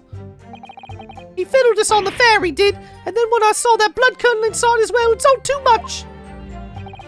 I'll tell you, I saw McGilded stabbing that man. Everything I said before stands. Oh, yes, he stabbed him. Yes, he did. I think so, yes. I think so. I think so. What do you mean I think so? What do you mean I think so? That hurt my throat. I gotta be careful. We'll all do a quick little breathing exercise while I drink this tea.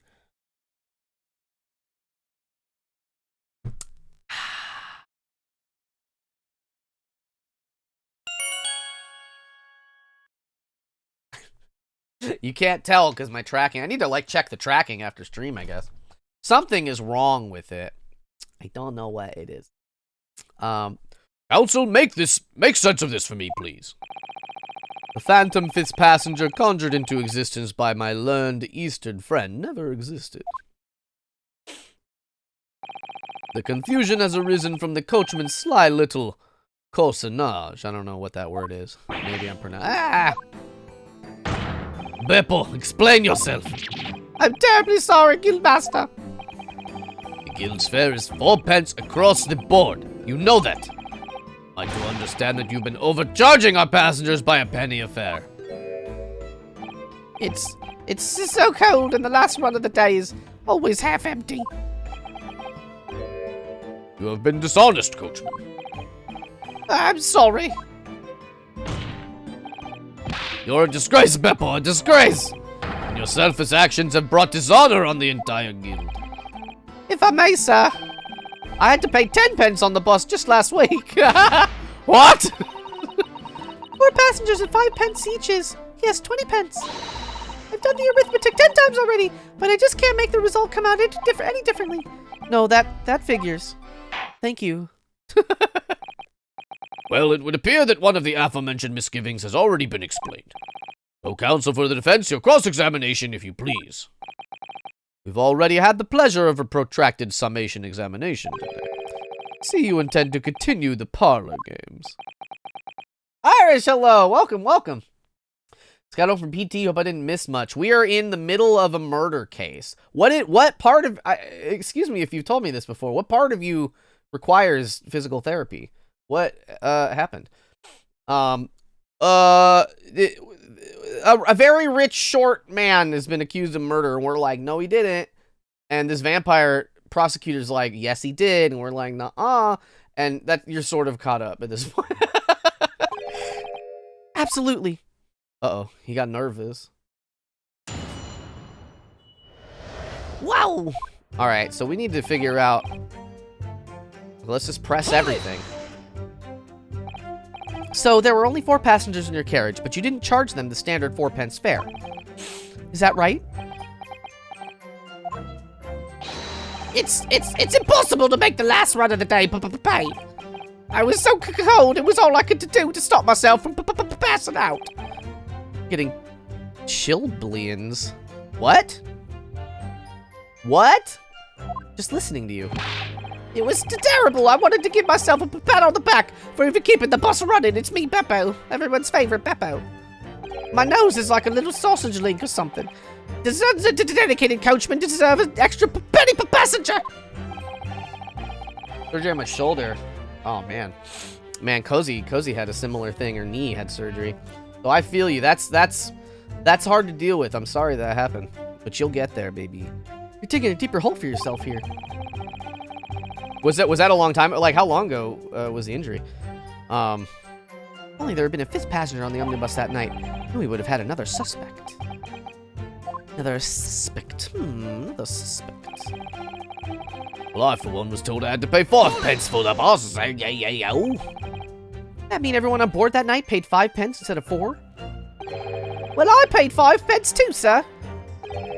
And I just told you that I did. A flat fare, 5 pence across the board. It's not something to be proud of. The so-called discrepancy, as my learned friend identified, was nothing of the sort. Much like the phantom killer you so desperately needed, it's gone, dead and buried. Years ago? Oh, man. Well, I'm glad things are moving and grooving now. Ugh. Rosie's dad had a similar thing. He fell down and hurt his arm, but I don't think he's doing physical therapy. He's kind of just dealing with it.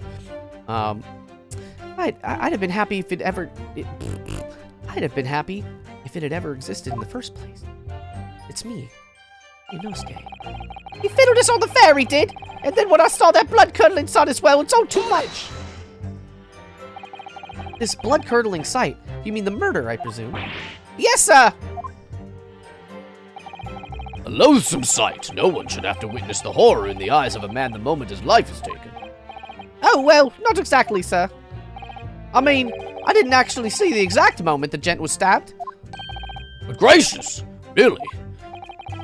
We have another witness who did, however. The banker has already testified to it. But Mr. First didn't actually see the point at which the victim was killed. That may turn out to be very significant. I heard the banker gent next to me take a sharp intake of breath, see? And that's when I looked through the glass. I heard the banker next to me. They were sitting next to each other. That's when I saw the horrible blade poking out from his belly, all covered in blood. Every time I see a knife now, I can't help screaming. Even when I'm eating, there's a knife in court right now. First, lady first. I'll tell you, I saw McGilded stabbing that man. Everything I said before stands. So you saw the defendant, Mr. McGilden, stabbing the victim, Mr. Mason, who was sitting next to him? That's what I said, isn't it? It was bothering me before, this was. For just a brief moment, he hesitated before answering the question. Anyway, there was only the two of them inside the carriage, wasn't there? There's been much talk of a fifth passenger, but as of yet, zero evidence. Then what are we wasting all this time for, eh? It's black and white, the man's guilty. Something about Mr. Fairplay's testimony just jars with me. I wish I could work out what it was. I don't know. Oh, yes, he stabbed him. Yes, he did. I think so. Yeah, I think so. I think so. Earlier, you testified you saw the moment when the defendant allegedly stabbed the victim, didn't you? Oh, yes, that's right. You said the victim was on the floor and described the assailant holding the knife in an ice pick grip. I suppose. Oh, my God. Irish! What the heck? Whoa! Thank you so much. What on earth? How cool of you. How extremely generous of you. Thank you so much. What does this button do? Oh, I'm like scrolling through them. Sub bomb. Boo, boo, boo, boo, boo. I appreciate that. Oh my goodness. Okay, wait. I've clicked on. Okay. I might have, yes. Put the cart before the horse, maybe. What's this? Well, I'm quite sure about most of it. I was driving the horses when I heard a scream from the seats on the roof deck. Oh, I expect that was me, sir. But then when I turned around, yes, I saw through the skylight. The gentleman was on the floor and the knife was sticking out of his midriff. That's right, yes, and the fellow holding the handle was the famous man, yes. So, in short... Stay awesome, Critter. I appreciate you. That's very cool of you. You didn't see the moment when the victim was actually stabbed at all? I really thought I did, but when I go over to get in my head... No, I guess I didn't actually see the precise moment of the stabbing, did I? Oh, hello there. Let's, Excuse me. Excuse me! Jabanda, hello! Did you have something to say about that, Mr. Fairplay? Now you listen to me. I know what you're thinking. You didn't really see the exact moment the fellow was stabbed. What are the chances of that? Eh? Are you asking me or telling me? How are you? He's getting flustered. Might be able to extract some new information from him if I answer him cleverly. Could he have just happened to see the exact moment the crime was committed? Could he have just happened... I haven't really gone over a ton of the evidence, but I don't see why not. Based on what we've been told...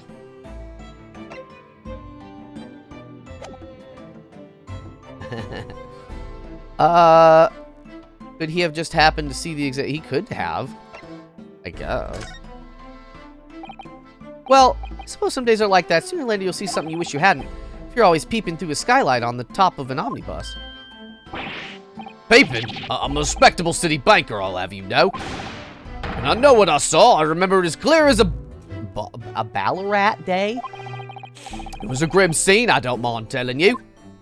Bye, Icy! Thanks for hanging out. Thank you, Mr. Fairplay.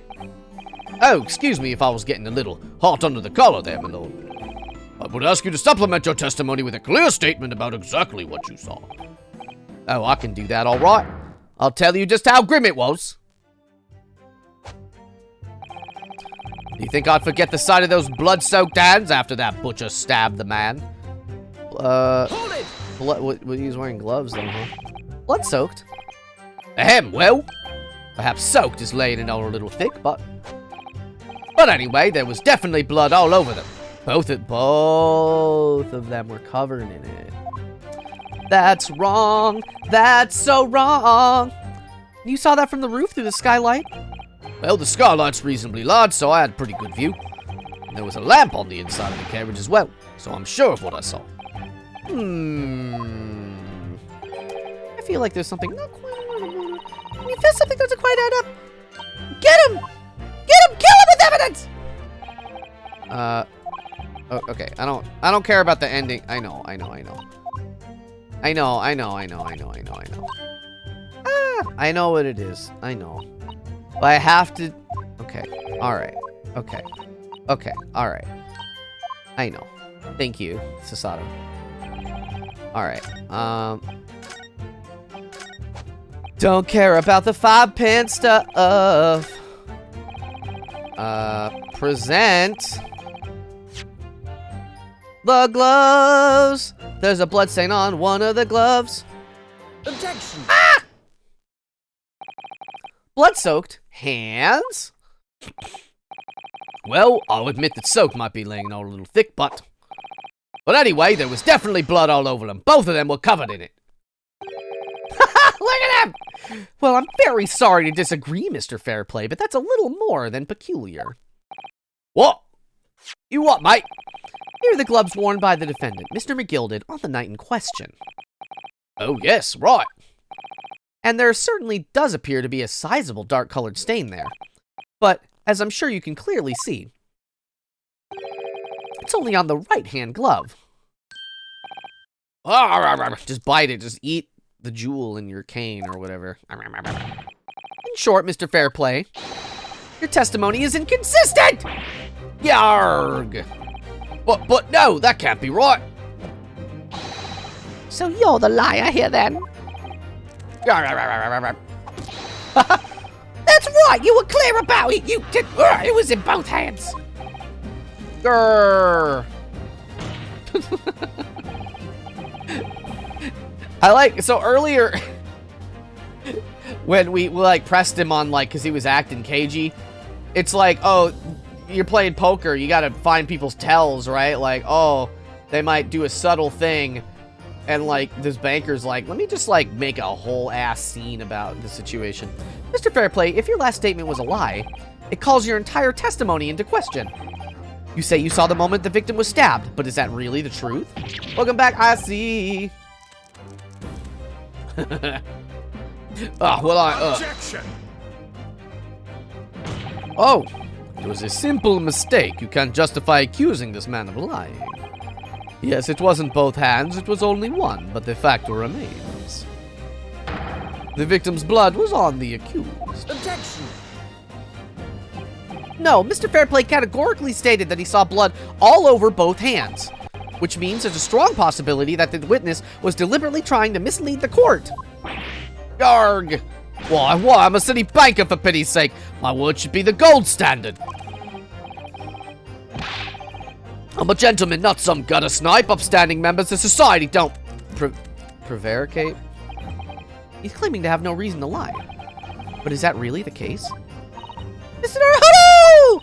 If we had some evidence to explain why Mr. Fairplay might be lying, it could turn the tide in this trial completely! We can show this man has a compelling reason to lie.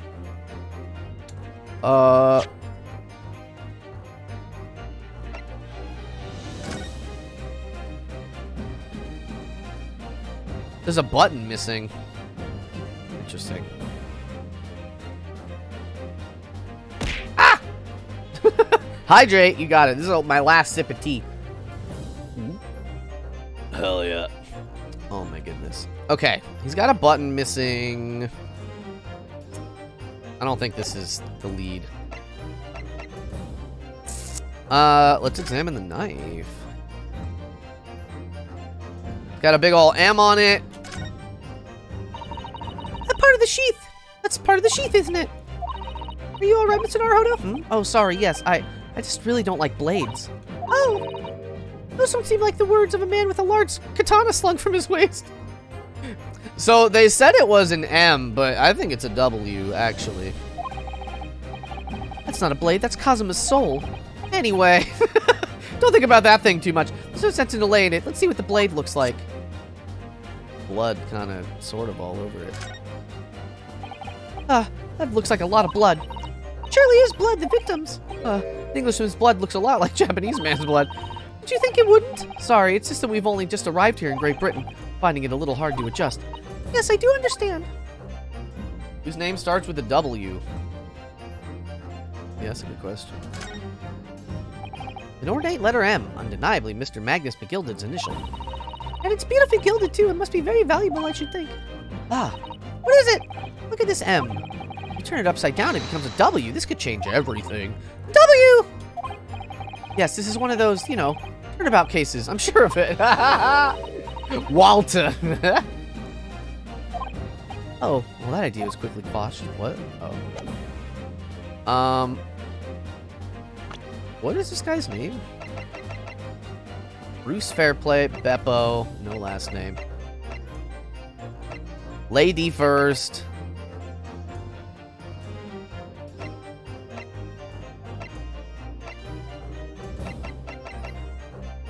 Beppo's old to be riding around these carriages. This little picture is like, hamburger. It was Waluigi. I've been watching the stream with a little absent-minded the entire time. Why is he defending? Stoic, hello. Good to see you. Oh my goodness. How are you? Has a compelling reason to lie. I don't, let's read this. Vice fired Mason. Hydrate. Draco, hello. All of you have just arrived all of a sudden. Hello, welcome everyone. And a roller coaster every year, I believe it. The glove itself? So we already know that there's only blood on one hand, but... Oh, can I...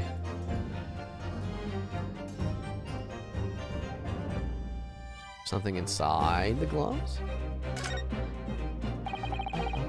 This is definitely blood, isn't it? Not the most pleasant sight to be confronted with on our first day in London. Well, nothing will come of grumbling now. No, by the way, is Mr. McGilded right-handed? Yes, I believe so. He was toying with the coin in his right hand a little earlier.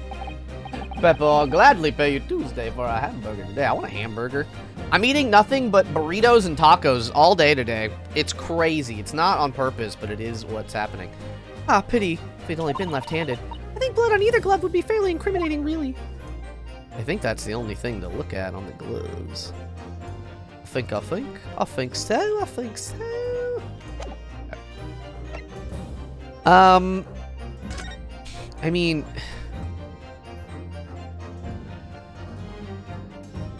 Like, they had to be sitting here, right? Oh, wait a minute.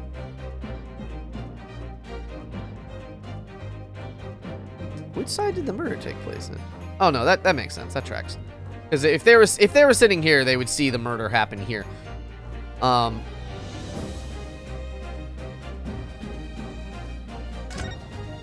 on a second. You still see the thing. There's like a little latch. Like a little thing. There's like a little thingamabob. Phoenix Ride Omnibus! Wait a minute! Halfling Richard, hello!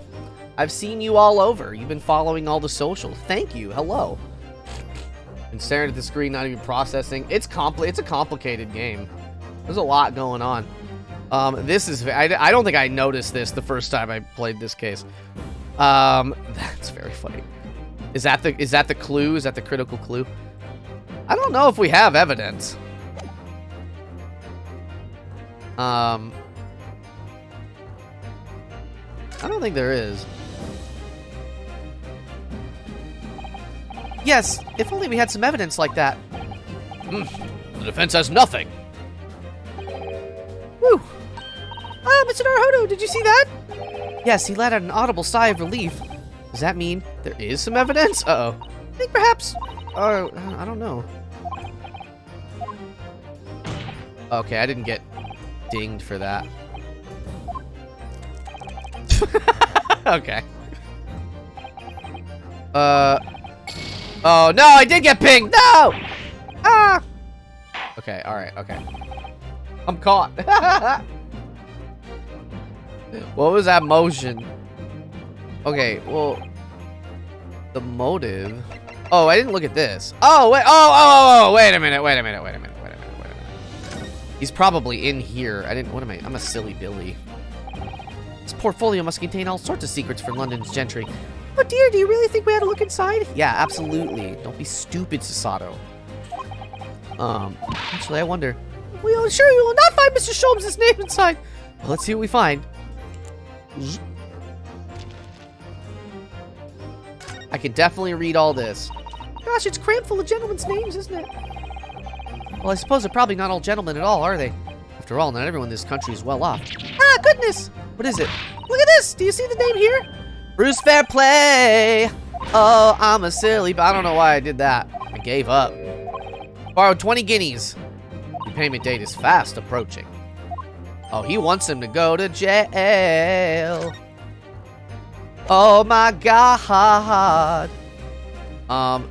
Yeah, present! Take that! Ah! This is a list of the debtors who owe money to Mr. McGilded. Yes, a list of innocent victims crippled by the accused's extortion. The point is, among the names of these debtors is your name, Mr. Bruce Fairplay! Bah! What? Mr. Fairplay, are you currently indebted financially to the accused? No, well, it's barely worthy of being called a debt. According to this ledger, you owe 20 guineas. Not an inconsiderable sum of money, wouldn't you say? Lots of new faces. It's beautiful. I love it. If you guys, just as a reminder, if you guys are having a good time here. Oh, is this not working? What on earth? Everything's broken today. I don't know what's happening. Well, how about this? I can just type it in. Join the Discord! Boo, boo, boo, boo, boo, boo. It's a beautiful place full of lovely people. Arg. Well, what of it? I don't know what everything's like broken. I don't know why. I'm gonna blame Twitch. I'm gonna be honest with you. Let's suppose Mr. McGilded were to be found guilty of murder. Ouch! How dare? How could you? Let's what would become of your debt in that case? These documents state that the loan agreement is forged between two individual parties. Therefore, were the creditor, the defendant here, to be sentenced to a capital punishment. I'm seeing new faces in my favorite streamers tab. Be here, a sweetheart. Oh my goodness. That does work. my like stream deck buttons aren't working because I see now that my thing isn't like connected to the Twitch chat. Twitch triggers? I don't think this is how this works. I'll have to look at this after stream. Twitch has been acting up. And Twitch as an organization has also been acting up. Oh my God. Well, outstanding debts would be annulled. They would cease to exist. Cease to exist? Mr. Fairplay, is it not the case that you claimed in your testimony to have seen something you never in fact saw in a devious attempt to annul the debt of 20 guineas to the defendant?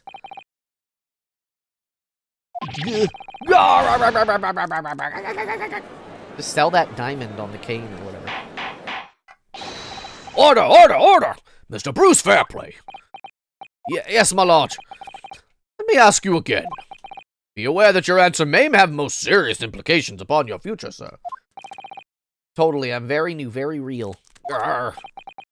Did you or did you not see the precise moment in time at which the defendant is allegedly to have thrust a knife into the victim? Wow, look at him go. Your silence speaks volumes. You did not tell the truth in your testimony. All right, now let's not make a melodrama out of this. By contrast, I'm not real. Perhaps I did overstate the truth a pinch. A pinch? But it makes no difference. I definitely remember seeing blood on Mr. McGilded's hands, both of them. Objection! And yet, only one of the defendant's gloves, which we have here as evidence, is stained. So you keep saying? Oh, I wonder if I might be allowed to speak, sir. Year and 9 months, 2 years and 1 month. God. I don't know why it shows up twice. One of them's for me and one of them's not for me. Only 4 days, that's crazy. Go ahead, Mr. First. Well, the thing is, I think I remember seeing it myself as it happens. Seeing what? The blood, sir, on the assailant's hands. I think, yes, I'm almost sure that it was on both of his hands, not just one. What? What? That's good for us, like... It would appear that we're going to need further testimony from all you witnesses. This time, I would like to know precisely what you did and what you did not see. Do I make myself perfectly clear? Yargs. Mr. Hello! This is good news. The course of the trial seems to have shifted slightly at last. Yes. I might finally have a chance to turn things around here. Yeah. Hell yeah. There was blood on both of the hands of the assailant. I sincerely and distinctly remember that. However, I suppose you might say that I didn't see the exact moment that the stabbing transpired, if that matters. I remember... Wait, what was his voice? I remember seeing the knife, and I remember seeing blood on the attacker's hands with both of them. I didn't actually see anything myself, no. Not until I heard that scream. Anyway, the fact remains. There can't have been anyone else inside that carriage, or we all would have seen.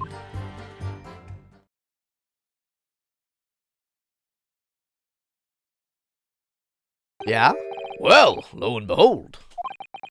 The truth, in fact, none of you was... not one of you was witness to the crucial moment the crime was perpetrated.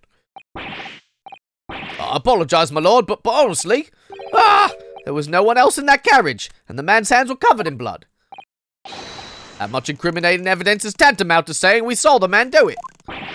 That's not really what testimony is about. Let us examine the interior of the omnibus once more. There's like a little bit of blood. The victim's fresh blood is clearly visible on the seat, corroborating the witness's accounts. Nader! Hello.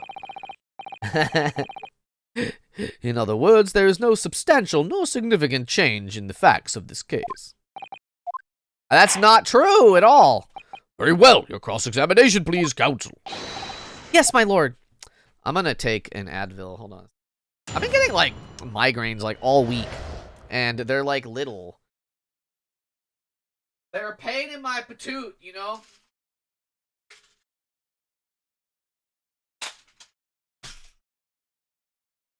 Feel like maybe I'm getting one. Hard to know. Today is your third Monday.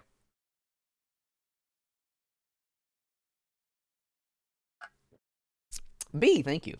Yeah, I don't know. Usually I get migraines extremely infrequently. Extremely not very often at all. But for some reason the last couple weeks I've been getting them like a lot. So I feel like I'm just a little tired little baby or something. I'm not sure. I feel like I don't really know what causes them. Typically that's true of people with migraine issues, but I think it might have something to do with like my sinuses. So I got like some like Sudafed adjacent stuff. So I've kind of been taking that too. I'll be okay. Hopefully, maybe. We'll maybe. Thank you. That helps.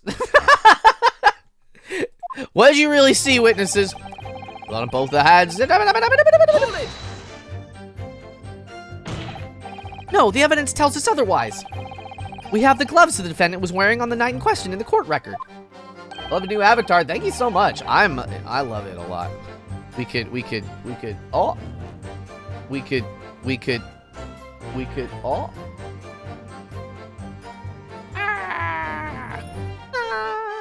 It does lots of things.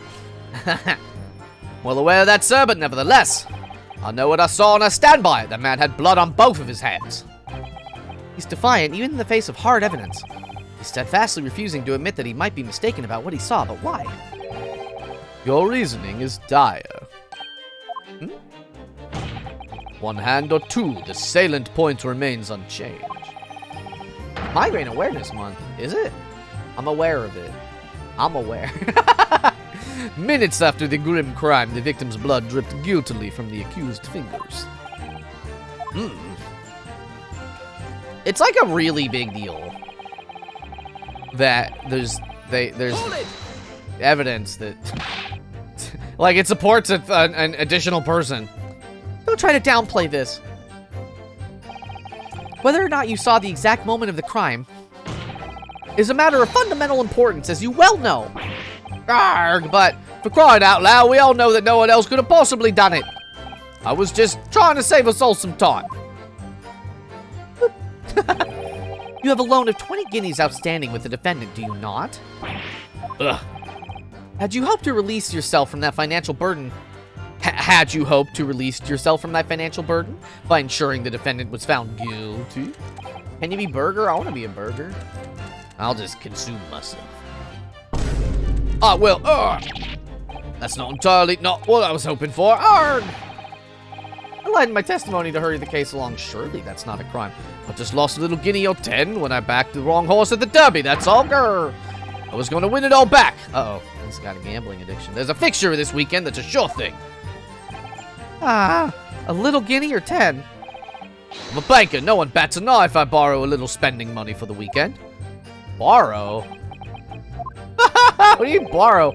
I think you may have revealed rather more about your character than you had bargained for, sir. This witness's scruples are not on trial here. Proceed to the next witness. Not really how it's supposed to work. His hat won't stay on. I remember seeing the knife, and I remember seeing both of the attackers' hands with blood on them. Oh, oops. Press it. Hold it! Hold it! You definitely saw that too. Blood on both hands. Yes, sir. I mean, I know what you're gonna say. Only one of Mr. McGilden's gloves had any sign of blood on it. Why is that guy cold? Excellent question. It's an Ace Attorney game is all I have for you. He's always talking about how he's so cold on the carriage, so he's just cold now too. The thing is, as far as I remember it, sir, when I looked down and saw Mr. McGilden sitting beside the other fellow, I don't believe he was wearing any gloves, sir. He wasn't wearing these gloves? That's correct, sir. And I saw the blood. Oh, it's true, the dark-colored stain on the dark leather gloves wouldn't have been easy to see. I should point out that the police officer who apprehended the accused on the night in question reported that there was no trace of blood on Mr. McGilden's gloved hands. There wasn't blood on his hands? This is puzzling indeed. This must be significant somehow, I'm sure of it. Put a note of it or something. Makes me want to play Professor Layton versus Phoenix Wright. I never got to play that game, and I'm so sad about it because I don't think they remade that one. Maybe they will, but that's going to be a little tougher. It's only for... What was that for the Oops. Was that for the 3DS or the regular DS? I don't remember. 30 degrees? 30 degrees what? Fahrenheit? That's pretty cold. Probably Celsius. Are you not American, Hamburger? Do you think you play the Sherlock Holmes games? Which Sherlock Holmes games? Put them in the Discord and I will take a look because I love mystery games.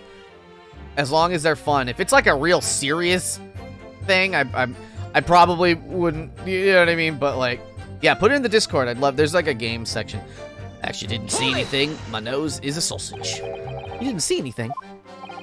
Oh yes, sir. That is to say, no, sir. I didn't. Put water on me. No! Coffee, no! Like many combinations. And pursue a case. That's cool. There was like a board game that was a Sherlock Holmes game. I never got to play it because I have too many board games. I have like hundreds of board games. It was cool because I guess it came with 10 cases and each case was like you had a little newspaper that went with it. And then you'd have to like look for clues in the newspaper and then you would like go to places and the game would be like, this is what happens here. But it was all a board game. You think I'm American because I'm a hamburger? Just because I'm American, I guess. I don't know. Very sorry about what I saw before, sir. Very sorry, yes. It's very wrong of me to make up stories and to say I stabbed the man. Oh, wouldn't you agree, sir? I know what you're insinuating, but I certainly wasn't making up stories. Still, to say you saw nothing isn't right either, is it? No, sir, I saw nothing at all. Mr. Beppo, you were driving your horses. At the very least, you must have enjoyed a good view of London streets, no? Cosmic Encounters, I have that. That's the one where, you got the little round UFOs as your pieces, right? And you like choose a different, like, alien race to play. I think I have a version of that has like all the expansions. I bought it at like a board game like sale. It's a lot of fun. I like that one. If that's the one I'm thinking. I'm pretty sure that's the same one. They have different ways to break the game. That one's fun as hell. Oh, please. You didn't even see that? American is commonly known as the burger country. That is the stereotype. It was so cold, you see. It was all I could do to keep from passing out, sir. My head was fairly frozen solid, sorry to say, sir. Why is my mouse doing this? It would seem prudent to avoid travel on the last omnibus service of London's cold winter nights. Beppo! Anyway. Hold it! All that! Burgers are great. But wait, are you not American? Though, I don't know if you answered. The Carriage Guildmaster is clearly drinking. Knives, alcohol, who knows? And everything you saw of the incident was through the skylight and the roof of the omnibus? That's right, it was fiercely cold that night, but the glass wasn't frosted over. Oh yes, I remember I was shivering, it was so bitter. Which rather begs the question of why the pair of you were sitting on the roof deck in the first place. Well, I don't know about this young fellow, but I couldn't enter the cabin. Oh, why not? It was locked from the inside. I tried knocking, but no one opened the door. It was locked? That's pretty important. That's right, and it's a public bus service, for pity's sake. And that's not what I call fair play. Yes, I had exactly the same experience. I tried knocking, but the gent inside just didn't have me to clear off. So I had no choice but to climb up on the roof deck and look down longingly into the warm cabin below. You're Dutch, yo. Do you like it there? Is it fun? Well, I could assure you that I wasn't just looking down, I was glaring long and hard. That's precisely why I can tell you with absolute confidence that if there was anywhere else in that cabin, I would have noticed. Unequivocal, I would say. I'm not sure about these two witnesses. Could they really have seen everything inside the cabin through the skylight? They might not have been able to. Let me to confirm one thing, Mr. Fairplay. You were riding this omnibus. And witnessed the events in the cabin through the skylight and the floor of the upper deck, is that right? That's right, yes. In that case, there is a portion of the cabin interior that would have been out of sight from you. What? By golly, really? Got you very much cheese. I love cheese. I love cheese too. What's everyone's favorite cheese, chat? Obviously, at this stage, we can't say for sure. But the possibility cannot be denied that at the time of the incident, there could have been another passenger in the enclosed cabin of the omnibus. Objection! Enough hypothetical meandering, my Nipponese friend. The prosecution demands that you substantiate your claims. After all, the scene of the crime is here in the flesh. Very well, I will uphold the prosecution's demand.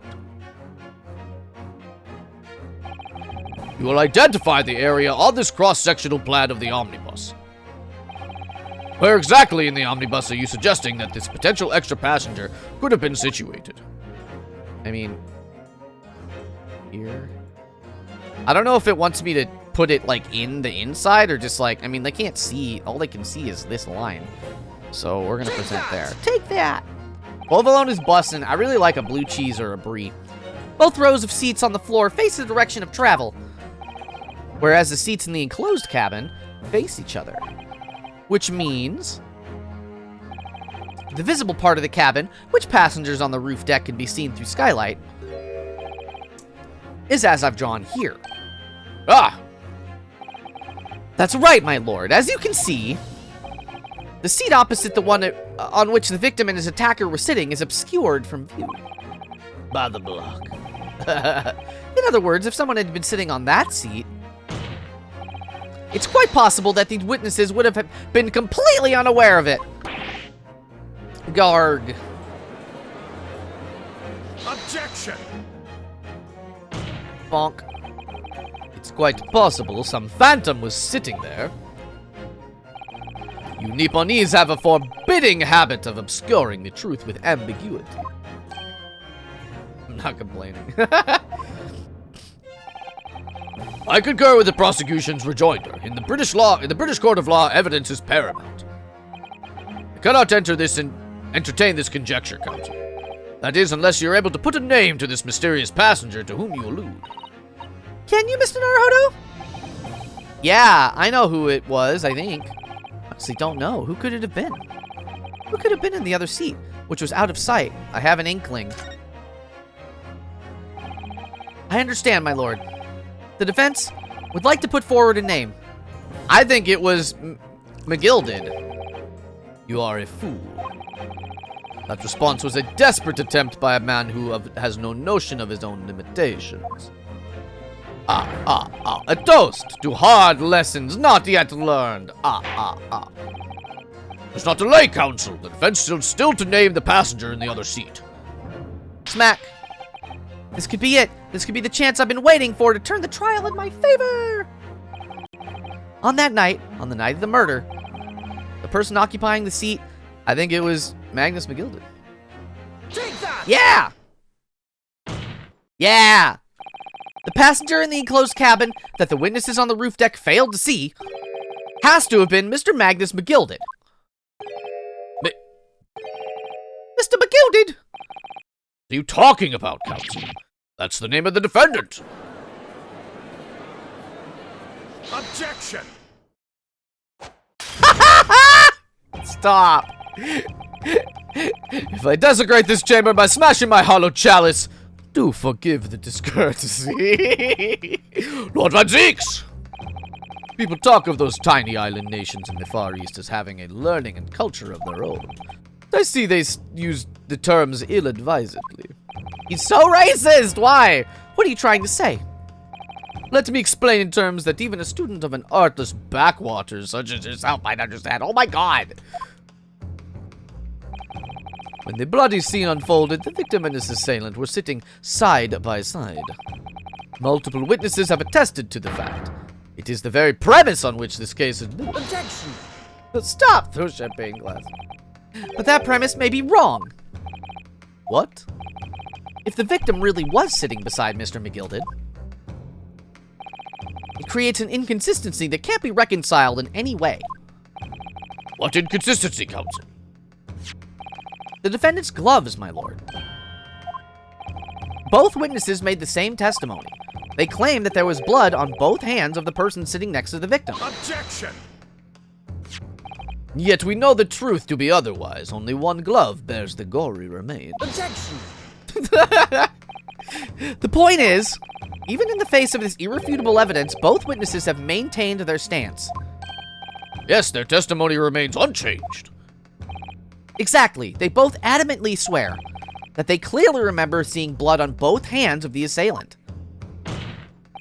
In short, their memory of events is correct, and their testimony reveals the truth.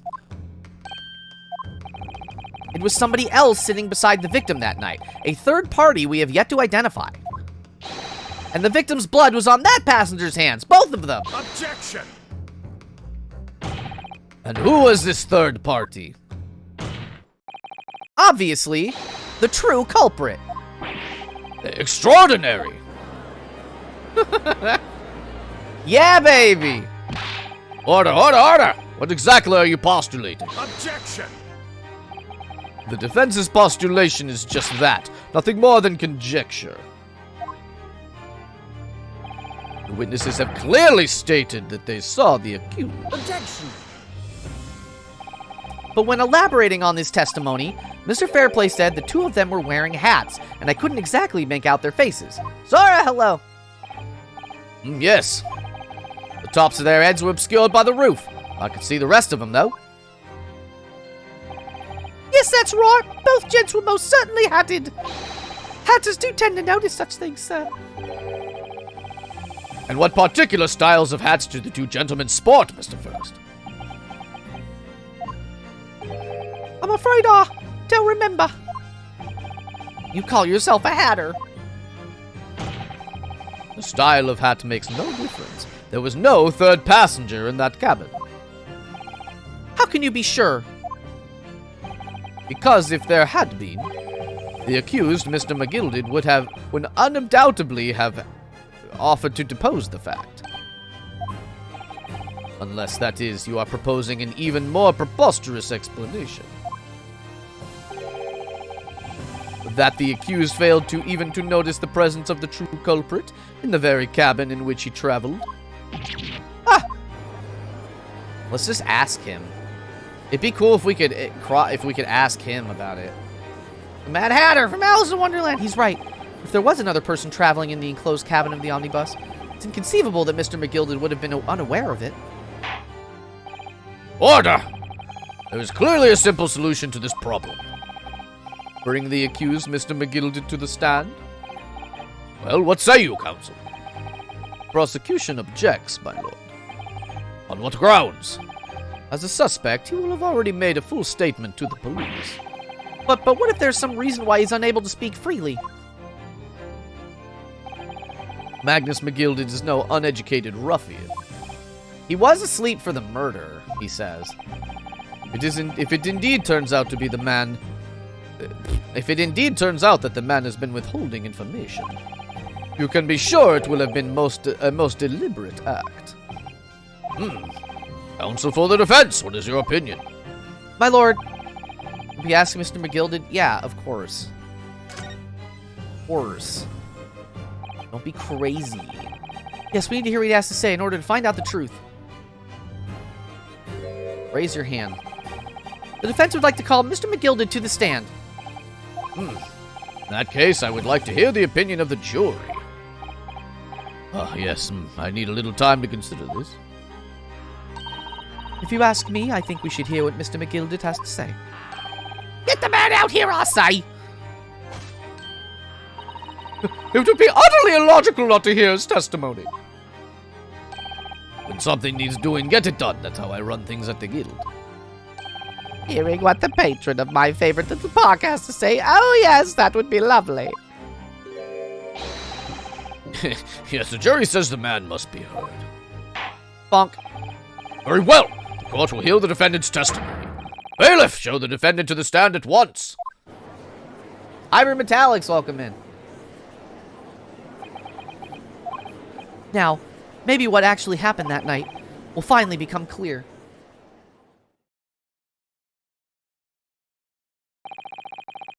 Give us our cliffhanger, baby. Let proceedings be resumed. Mr. McGilded, have you been listening to the discourse of the day? To be sure I have, my lord. There are now two matters on which the court desires to hear from you. The first is whether or not there was a third party with you in the omnibus cabin as proposed by the defense. The second is that if such a person was indeed present, why did you conceal that fact from the police?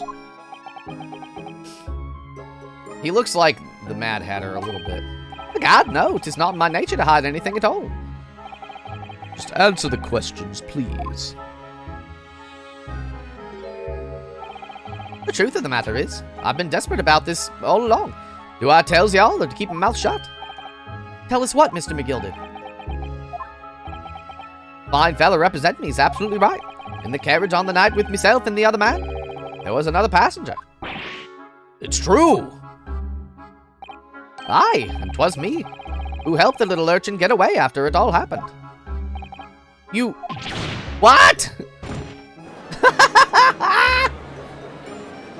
Uh-oh.